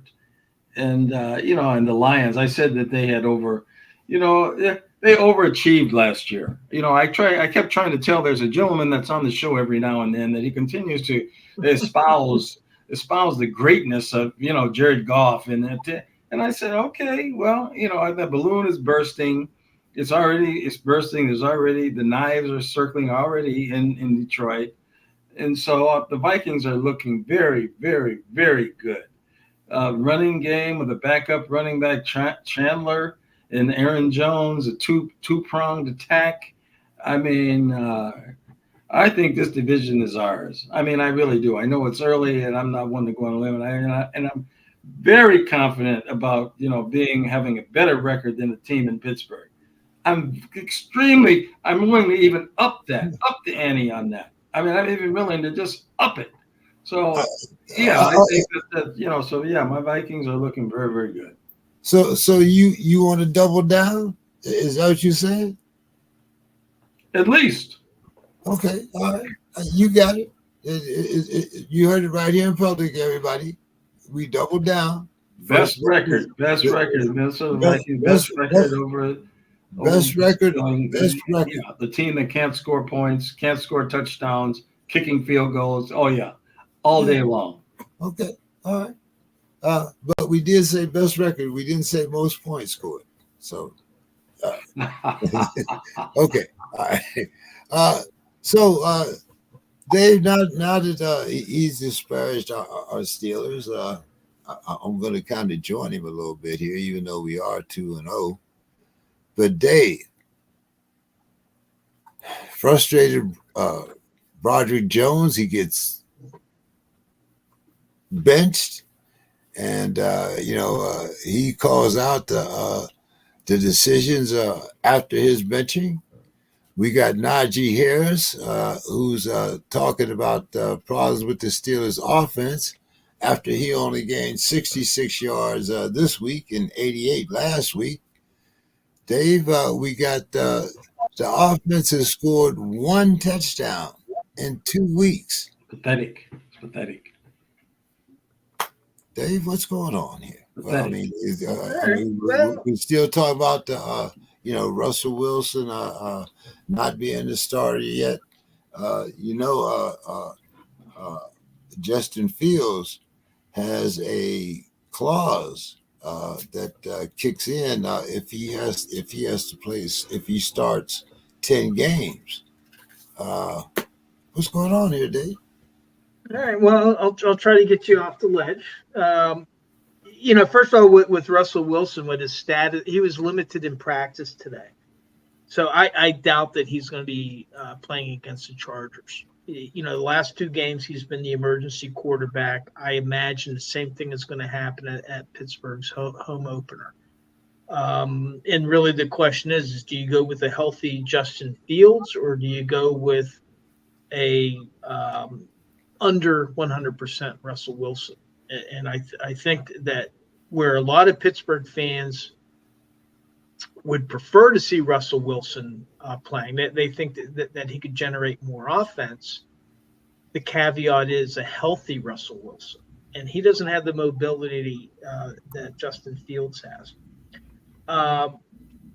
Now, the thing that Justin Fields has done that's good, they've been robbed of a couple touchdowns too by the officials, and I'll point out, like for example, the official that called this game, Clete Blakeman. Well, he became a head referee in 2010, and since that time, from 2010 and going into this game, he officiated 19 Steelers games. And the Steelers only won 6 of them.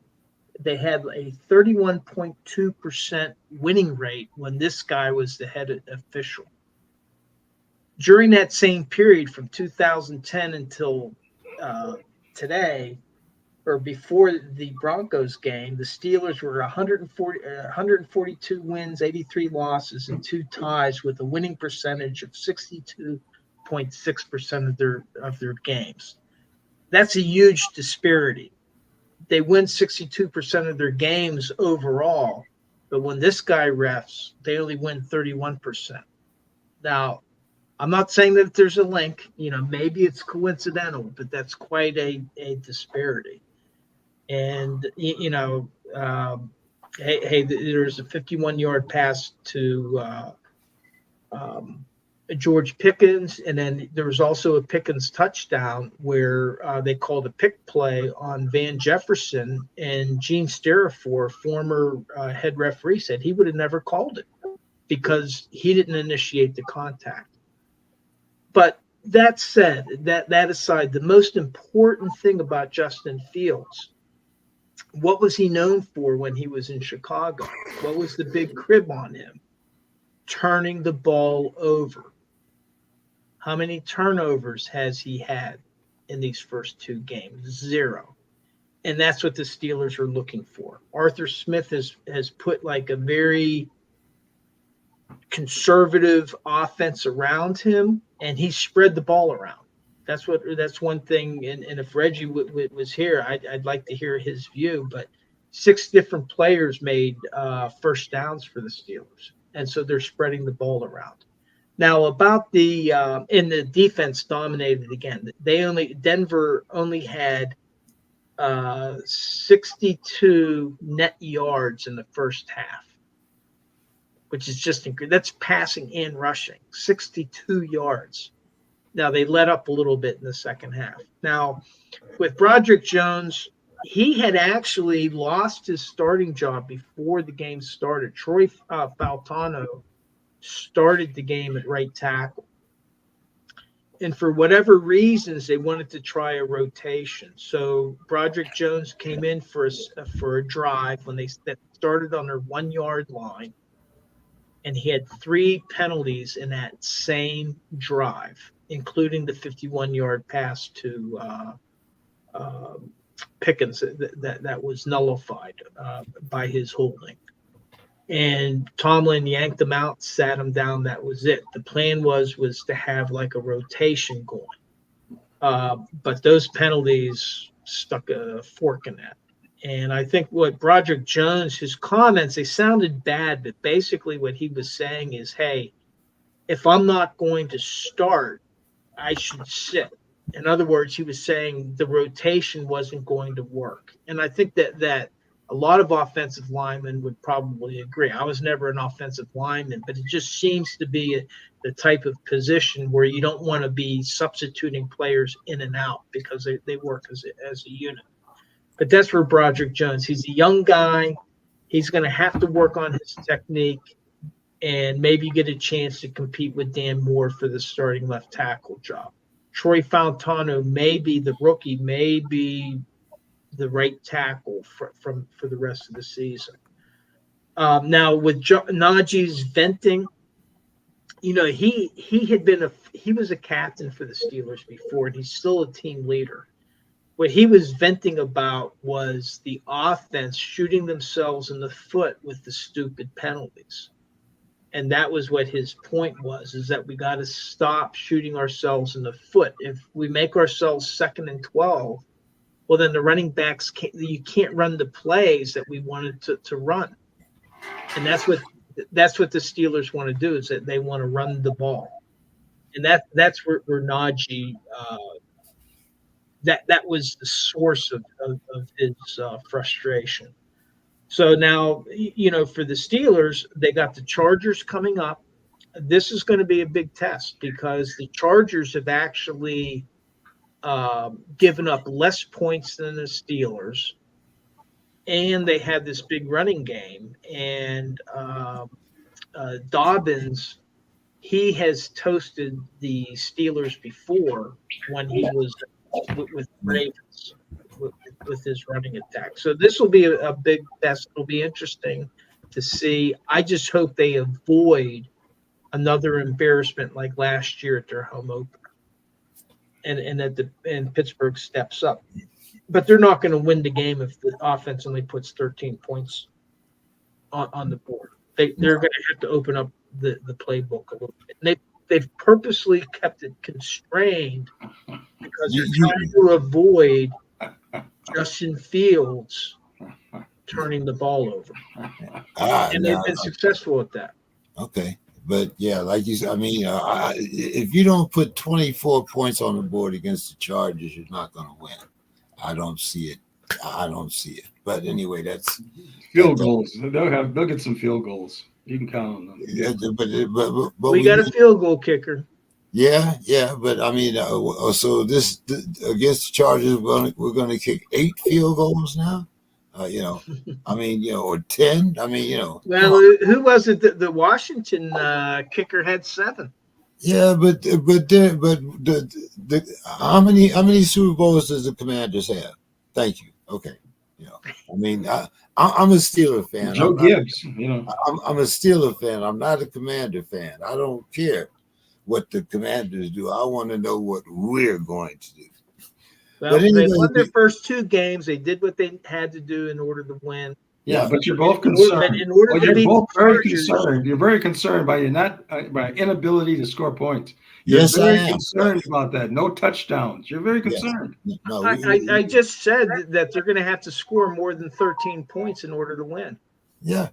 I just finished saying that. Yeah, and I said that they have to score at least 24 points. So I mean, well, they just have to score. They have to score more than the Chargers scored. Yeah, well, I mean, like I said, I think the Chargers with their offense will put at least 21 points on the board, if not more. So I'm hoping that we can get at least 24. Yeah. I don't know. And it's not their quarterback I'm worried about; it's their running backs. Yeah, I'm gonna when we go through the odds, I'll see what the over under is for this. But I got a few trick bets, as I always do. So Dave, you got your pencil and paper out here, because we're getting ready to get down to the nitty gritty here. So who scores on the first? Do you want me to catch everybody up on where people stand? Oh yeah, you can catch us up. Yeah, that's right. Yeah, we were all here last week. Yeah. Okay, so for the Pick'ems games, I was 8 of 15, and I'm 18 of 31 for the season. 18 of 31 for the season. Anthony, you were 7 of 14. You're 7 of 14 for the season. Don, you remain at 10 of 16 for the season on the Pick'em games. And James, you and I are tied at 18 of 31 because you were only 5 of 15 last week. After you had 13 the week before, but only 5 in the Pick'ems this week. That's abysmal. That's abysmal. Now on the over unders, I was 8 of 15 last week in week 2, and I'm 15 of 31 for the season. Don, you were 8 of 16 from week 1. Anthony, you were 4 of 11, and you kind of wimped out on a few of these. That's abysmal. And then James, you did not pick any over-unders in week 1, but in week 2, you were 9 of 15. And the reason that it's 15 is because there was a push in the Tennessee Jet game. Oh, okay. And then also in the Pick'ems, there was a push in the Bears Texans game because it was +6. Okay. And that was a push. All right. Well, let's before we get to the ones that count, we got a few, like I said, trick bets here. Mr. Scott, who scores on their first drive, the Broncos or the Bucks? Oh well, first of all, I have to say that I'm not a big prop better. I mean, like flipping coins and who scores first and who falls down first, who gets sacked first. I'll go with the Bucks. Yeah. Well, these don't really count. We'll get down to the ones that really count here in a minute. But these are just the little prop bets. Dave, who scores first? On the first drive? Yes. And who are the Bucks playing? The Bucks and the Broncos. I'm going to go with the Bucks. Okay. Don. Bucks. Mayfield and Mike Evans. Okay. Don, sticking with who scores on their first drive, the Clowns or the Little People? Little People being the Giants. I'll say the Browns. Dave. Browns. Mr. Scott. Who was that against the Browns? The clown, yeah, the Clowns or the Giants? Oh, yeah, the Browns. Okay. The Panthers or the Raiders, Mr. Scott? Raiders. Dave? Okay, and this is the first team to score, right? On their first drive. You Oh, could so say you could say you that could say neither. We could have said neither. Yeah, you could say neither. Oh, dang. Well, for the Clowns and the Giants, I'm going to say neither. Okay. And what about the Panthers and the Raiders? I think the Raiders could score on their first drive. Don? Yeah, we'll give them choice. The Raiders, of course. Okay. Don, the Fins or the Seahawks? Remember, there's no Tua this week. Yeah, I'll go Seattle. What do you think, Dave? No Tua. I'm going to say neither. Mr. Scott? Yeah, I'll say neither. Okay. Mr. Scott, not yet's quarterback Ayahuasca will have 275 yards passing against the Patriots. 275 plus. Yeah, I'll take the over. Dave? I'm going to say under. Don? I'll say under. Okay. Don, CJ Stroud will have 225 yards plus passing against the Panthers. Oh, yeah. I'll Mr. take Scott? that. So they play the Panthers, or I thought they played the Vikings. Oh, yeah, that is. Okay. Sorry about that. Stroud played them last week. Stroud no, picked the Panthers. Yeah, it Texans, is the Vikings. It is the Vikings. I'm sorry, Don. 325 yards passing against the Vikings. I thought 225. Okay, you said not 320. You said under 325 then. No, I thought originally was 225, I thought.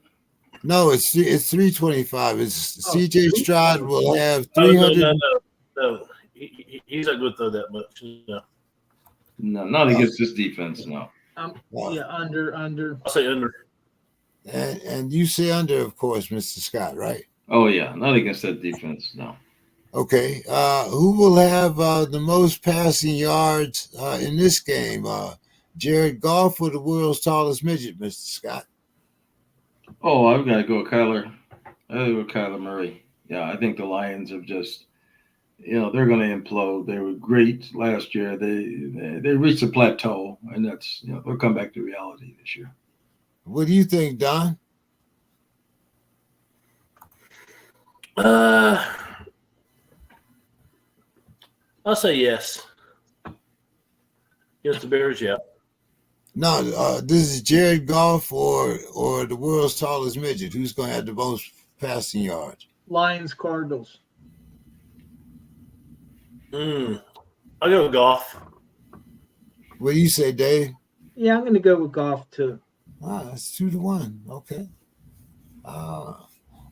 Deciding with Demetrius is what they're doing. Dave, who's going to have the most rushing yards? J.K. Dobbins or Najee Harris? Oh, that's a tough one. But I got to go with Dobbins. Because Najee's going to be splitting with Jalen Warren, and then Cordell Patterson's even getting some carries. So I'm going to say Dobbins. What do you think, Don? I'll go Dobbins. Wow. Okay. No faith in Najee. What do you think? What do you say, Mr. Scott? Yeah, I'm going to follow that camp. Dobbins. Okay. All right, guys. Okay. No faith in Najee. Okay, let's get to the sports book here and see how we add up. Okay. First game. Okay. Mr. Scott, the New England Patriots are at the Jets. They're getting 6, and the over-under is 38.5. I'll take the Jets. You taking the points or you giving them? I'm taking the Jets to cover that. You're taking them to cover, and you take okay. So let's see. You're taking the Jets -6 and over under 38.5. Oh boy, I'll take an over. Such a low number. Okay, I'll also I don't know here. I'm going to take the Jets, but I'm going to take the over. Dave. Jets, New England. Just 38.5. I'm going to take the over, and I'm going to take the Patriots just to be different. Don. I'm going to take the Patriots with the under. Okay. Don, the Broncos and the Buccaneers. The Buccaneers are the home team. The Broncos are getting 6.5, and the over-under is 40. No hook. I'll take the Bucks with the spread, and I will go over. I'll stick with you there, Don. What do you got, Mr. Scott? Yeah, I gotta go with that too. The Bucks and the over. Dave?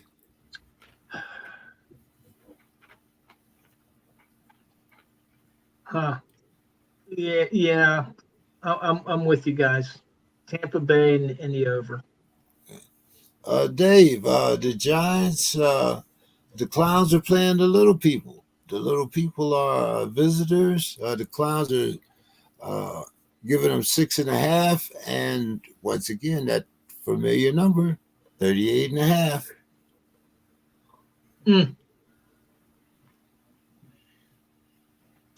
I will take.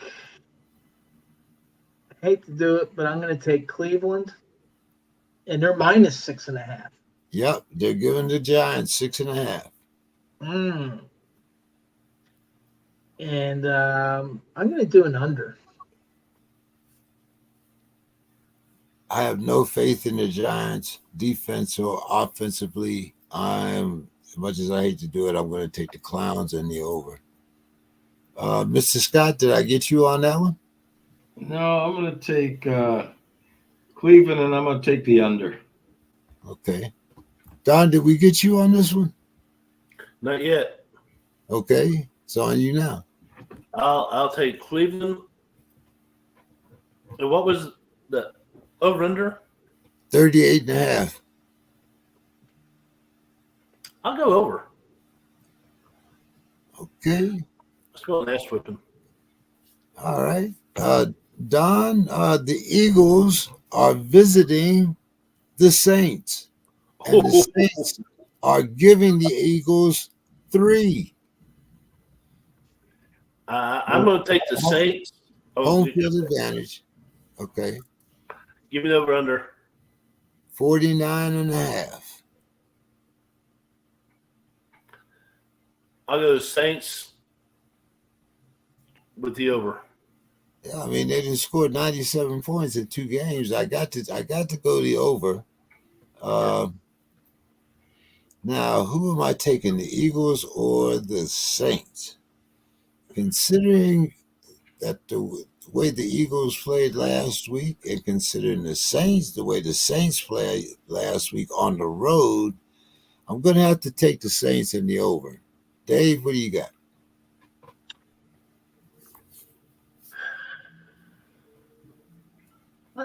I'm going to take the Philly with the points, and I'm going to do an under. Okay. All right. Stay in there, Dave. You got Anthony on that? Did I get you, Mr. Scott? No.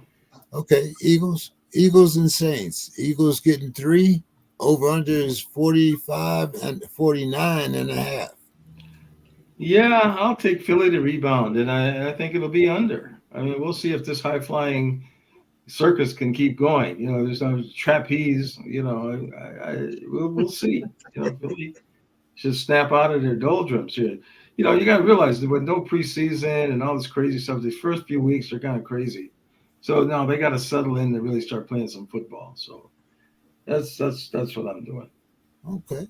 Well, Mr. Scott, then I'll give you Don. I got you. Did I get you on this one, Don? Yeah, Yeah, he that's- has Saints and Okay. over. Okay. All right. So, Mr. Scott, I'm going to let you start this one off. The Chargers are visiting the Steelers. The Chargers are getting 1.5. And the over-under is 36. Well, in reality, that's off the board. You know, I mean, that's not. I wouldn't put a penny on that thing. But for these purposes, it's so hard to go again. You know, Tom has his rabbit's foot, and so it's. I've got to go. I'll take begrudgingly. I'll take the Steelers and the under. I think that they want to make it under, a lot of infighting, holding, hitting, and holding. So yeah, that's. I'll take the Steelers in the under. Are you taking you taking the over or the under 36? Under. Okay. What did you get there, Dave? For this game? Oh, Yeah. man. I'm so nervous about this. I'm going to go with Pittsburgh in the under. Okay. Of course. There's going to be split gloves. They'll split the glove to get time, and there all kinds of craziness, to keep the game in slow. If it rains and if there's mud, that could really be interesting. What do you got, Don? Which game is this? This is the Chargers against the Steelers. The Steelers are at home, and they're giving the Chargers 1.5. Oh, sorry, James. I gotta go Chargers on this one. Okay, and the over/under is 36. Under. Okay. Yeah. Okay. All right. Don, the Texans. What about you, James? Oh, I'm taking the Steelers. I thought you knew. I'm taking over I'm taking the Steelers, and I'm going to take the under. Don, the Texans are playing the Vikings. The Vikings are giving the Texans 2 points, and the over/under is 46. I'll take the Texans in the points, and I'll go under on that one. I'm going to take the Texans and the points, and I'm going to go over on this one. I think both teams will put up a bunch of points. Texans haven't really settled down yet, but we'll see. I think Jefferson is going to get his. I also think Nico will get 1, and Diggs will get 1. Joe Mixon will run for 1, but we'll see. What do you got there, Dave? I think I'm going to go with Minnesota. That 97-yard strike to Justin Jefferson. Darnold threw it over 50 yards in the air, and he was covered. And it was a good. So I'm going to take Minnesota, and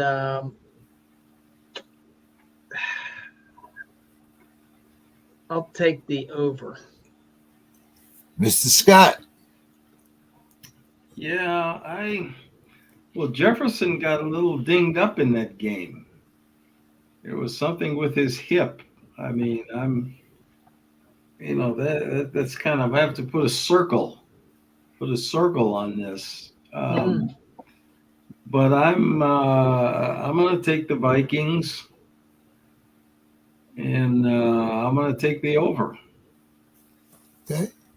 Yeah, I might with that news that Anthony, I'm going to switch mine to an under. Okay. All right. Sticking with you, Mr. Scott, and staying in your division. Well, not staying in your division because the Packers are actually on the road.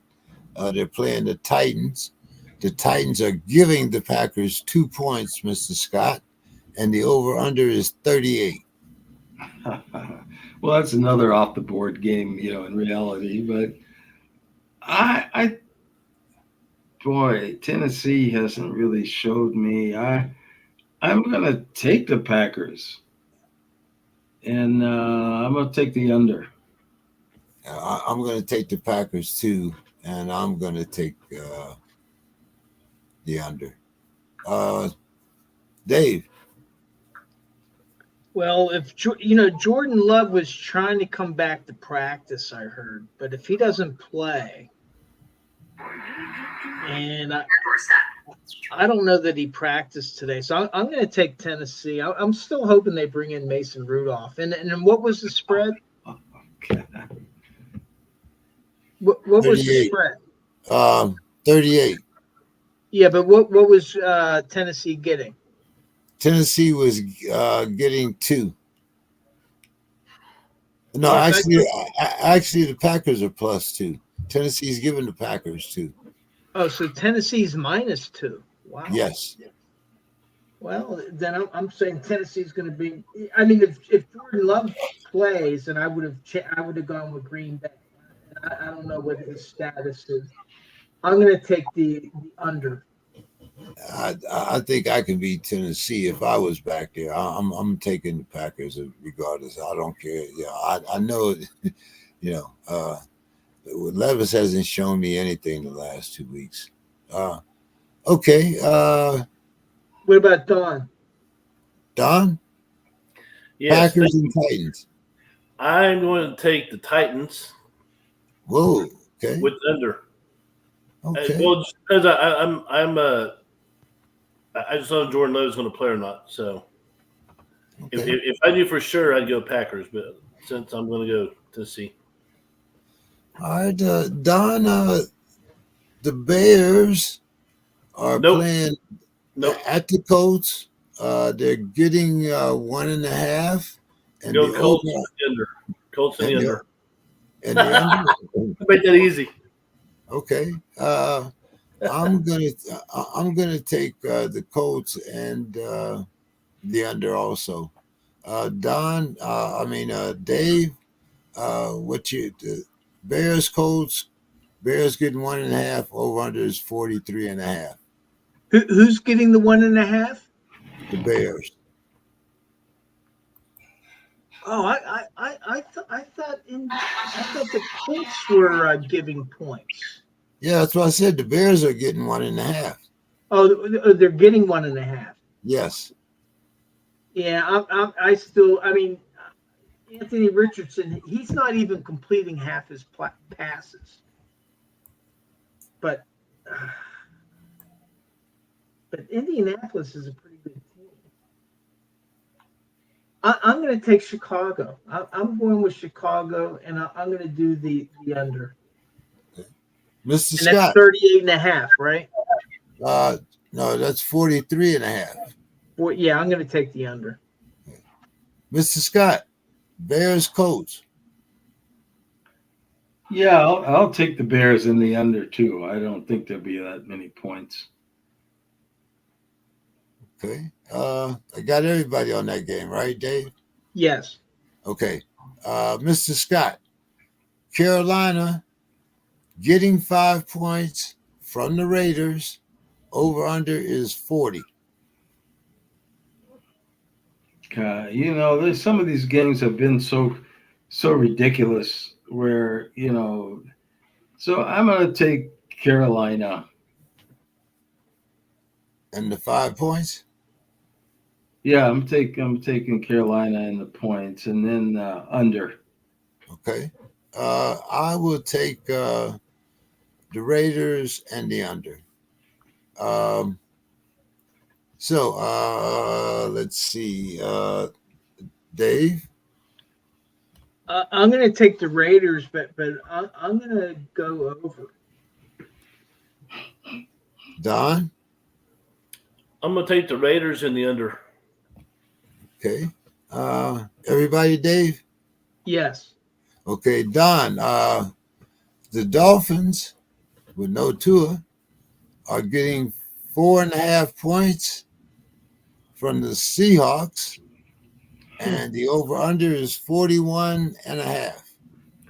Okay, Seahawks with the points under. I'm going to take the Dolphins, and I'm going to go under. Dave? No Tua. But Seattle's 2-0, but I just don't think that they're that good. I'm going to take Miami. I'm going to take the points. They might lose, but I'm going to take the points. And I think some points might be scored. I'll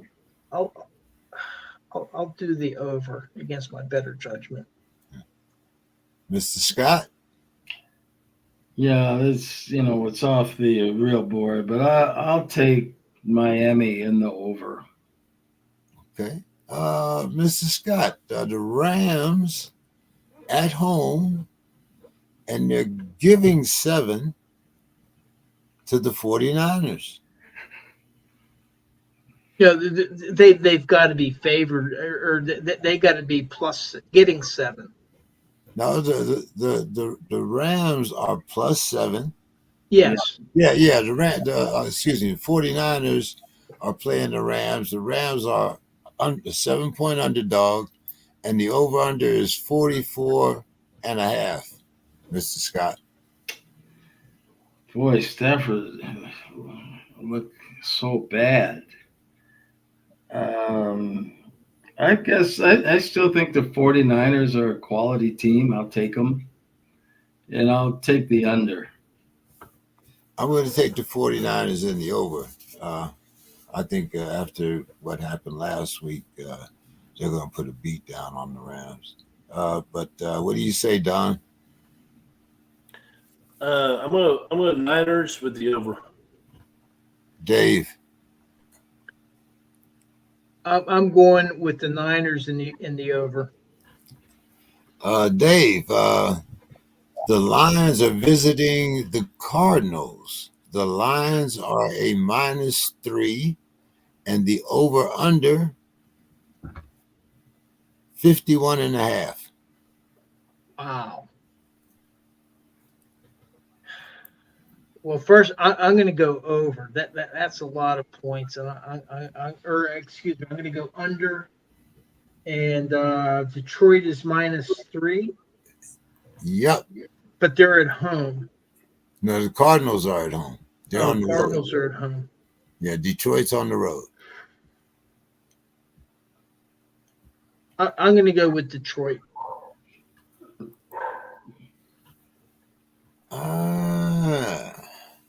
I think I'm going to go with the Cardinals on this one. I'm going to go the over. Don? I go Detroit in the over. Okay. Got everybody, Dave? Anthony. Anthony, okay. Yeah, I'll take the Cardinals and the over. Okay. Don, I'm going to start with you. The Cowboys are giving the Ravens 1. They're playing in Dallas. The over/under is 48.5, Don. I think Dallas rebounds, so I'll take Dallas in under. Mr. Scott. Boy, I'll take Dallas, and I'll take the over. Dave. Baltimore's getting +1. I'm going to say that Tucker misses a field goal so that it's within it's Dallas. And then what's the over under? 48 and a half. 48 and a half.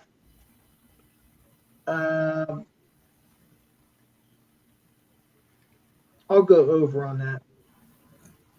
I'm going to go. Lord, I hate this.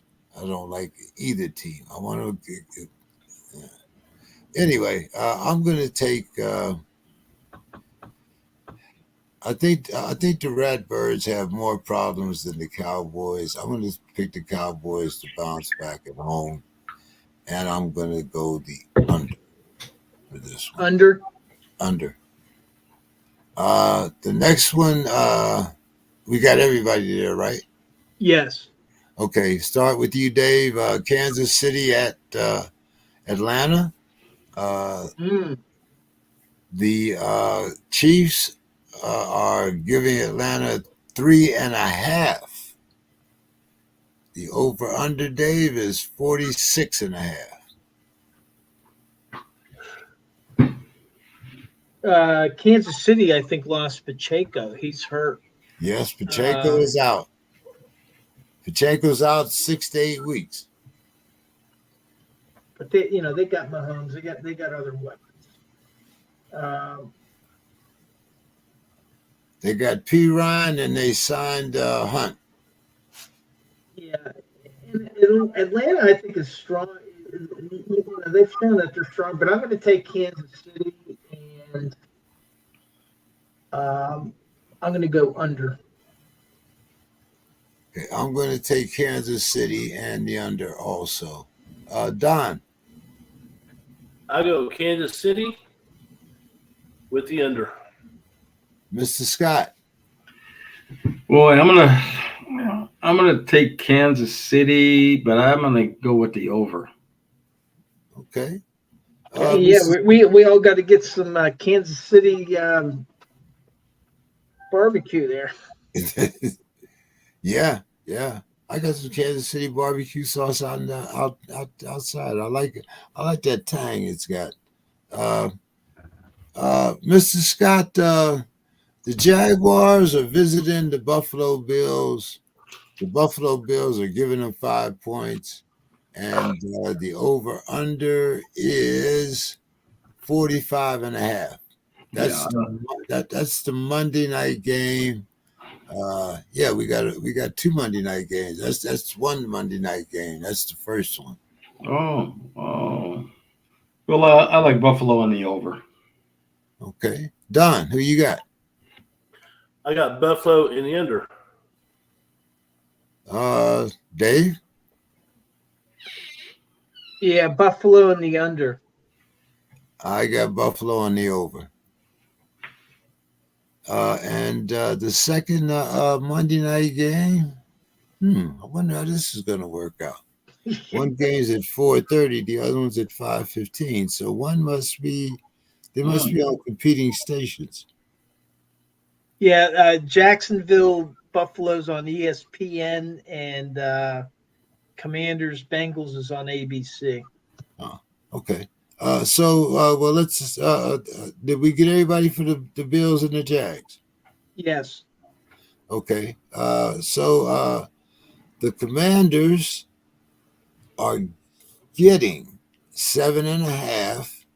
They're playing at Cincinnati, and the over/under is 47. Let's start with you, Don. Give us your over/unders, your predictions, and your final thoughts. So I go Cincy with the under. Final thoughts. Good to be on the show tonight. So Longhorn football, we touched on that. Looks like that Quinn Ewers will be sitting out this game against University of Monroe or whatever. Louisiana Monroe. So Arch will get his first official start. And his counterpart on the other side is a guy by the name of General Duty. He's out of Louisiana. General Booty. That's his name, General Booty. He played at 4 different high schools in his high school career, including Cornerstone here in San Antonio. And then he has played at, Tyler Junior College, Oklahoma, and now he's at Louisiana Monroe. So that will be a good matchup. Arch Manning versus General Booty. I'll keep you posted next week. General Booty. Will you be at the game, Don? Oh, yeah. I got season tickets. Oh, okay. Yeah. Well, I'm at every game. As long as they're not playing in Oklahoma, you're there, right? Yes, sir. That's right. Mr. Scott, your prediction and your final thoughts. And so, what is it? Cincinnati? It's Cincinnati giving the Commanders 7.5, and the over/under is 47. Yeah, I'll take Cincinnati and the under. Okay. No faith in Jalen Daniels, huh? What do you say there, Dave? I'm going to take, I would love an upset, but I would love an upset, but it looks like Joe Burrow is working out his elbow okay. So he's just a better quarterback than Daniels right now. So I'm going to take Cincinnati, unfortunately. And but I'll take the under on this one. Yeah, I'm going to follow you. I'm going to follow that cab there, Dave. Dave, give us your final thoughts for the evening. Yeah, well, last Thursday night I had mentioned I was going to this Roberto Clemente Foundation dinner, so I made it up there. I got to meet Roberto's 3 sons, which was pretty cool. They're trying to carry on his legacy of being a, like Sue was talking about Sidney Crosby. Roberto Clemente was a guy that he literally gave his life trying to help people in need, after the earthquake in Managua. But also at the game was the grandson of Josh Gibson. And I just didn't realize he died so young. Josh Gibson was only 35 when he passed away. But I got to meet his grandson and the grandson of Danny Murtaugh. And so that was pretty cool. And his grandson talked about whenever Danny Murtaugh established the lineup, which was the first all African-American lineup. Well, not technically African-American, but all black lineup. But what he said was with Danny Murtaugh is they were in a pennant race. And he wasn't doing it for publicity. He wasn't doing it so, this is a historic thing. He was trying to win a game. And those were the 9 or the 8 best players and the best pitcher available. And that's why Danny Murtaugh did what he did. He didn't care about color. He was into putting out the best baseball players. And, he just didn't buy into it. But it was nice to listen to all of these people, talk about trying to carry on the legacy of, in the case of Gibson, the grandson, and Danny Murtaugh, the grandson, but also the sons of Roberto, trying to carry on the legacy of their fathers and grandfathers. That was cool. I'm going to be at the game in Pittsburgh. I was at the game, the home opener last year when they got punched in the mouth, and I just hope it doesn't happen a second time. But, here's the thing. There's so much garbage going on around the world, all over the world and here in the United States. And for me, I like to immerse myself in sports in order to get away from all the nonsense. And that's why I appreciate, all the teams and the Steelers and coming on with you guys. It's just a chance to talk sports, to swap some stuff and with Anthony, maybe exchange a couple blows, on those Vikings and the Steelers. But, remember, what happened when they played in the most important game, Anthony. Yeah, what yeah, would we, happen we there. should have won. The shutdown Alan Pay. We should have won that. There was 16-6 or something. That was just a debacle. I'm still upset about that one as over all of the Super Bowls. But anyway, good. Exactly, and that's what I enjoy, and I appreciate that from all of you guys. Mr. Scott, take us home. Give us your final thoughts. Well, I guess just this week I had a cousin was in town from Chicago. She had never been to my house, or somebody told her to call me, and I took her to dinner, and but what she was in for a conference. She's in Atlanta now, even though she grew up in Chicago. And they had a tour bus that took him out to Paisley Park, Prince's Palace, the Mall of America, and George Floyd Square. And I'm like, that's what we've become now, and they were just so excited the tour bus took them through there. And I'm like, oh my goodness, I don't know, but it's like what Dave's saying when he talked about the We Are Family team. How I used to know all the play. I mean, what Pittsburgh with Don Clendenin, Dave Cash, Oh yeah, Manny Sanguian, Al Oliver, Roberto Clemente, Willie Stargell, Doc Ellis. I mean, I remember all of those things. It just takes you away from some of these things. Rod Carew over in Minnesota. Well, Rod, one of the best hitters I've ever seen. I mean, there was a time when I thought he'd get a hit every time. Yep. Just all the great baseball, the Harmon Killebrews, Big Bobby Allison, who was a great fullback at Kansas. Great All-American fullback at Kansas and ended up playing left field for the Twins. He came with Washington when the Senators came in 1960. Senators came. Calvin Griffin just moved the team up here. He didn't want to do it. He said it's too cold up here. Black people don't go to games. And it turned out to be one of the greatest things here, the Minnesota Twins, the great players that he brought from Cuba. Camilo Pascual, the greatest curveball I've ever seen. Zoilo Versalles, MVP of that 65 World Series where Don Drysdale and Sandy Koufax just shut us down. Mudcat Grant hit a home run and pitched a complete game.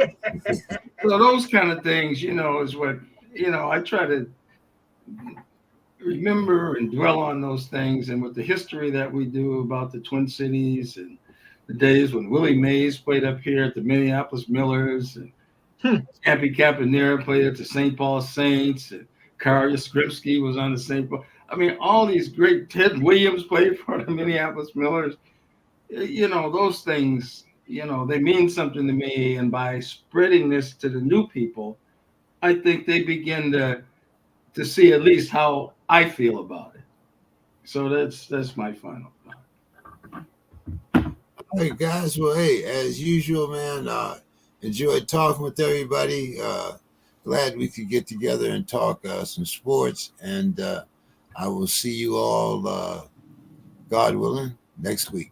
Yeah. Have a great weekend. No everybody. buyout. No buyout on the bet, James. There will be no buyout. We've upped it. Good night, guys. You can't just say, "Oh, well, I'll just buy out."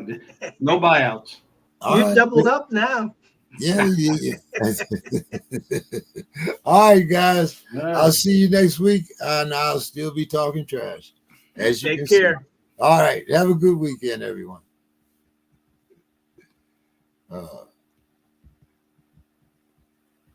Always enjoy Sue's Corner, though, Dave. She always brings something that I've never heard about before. It's like,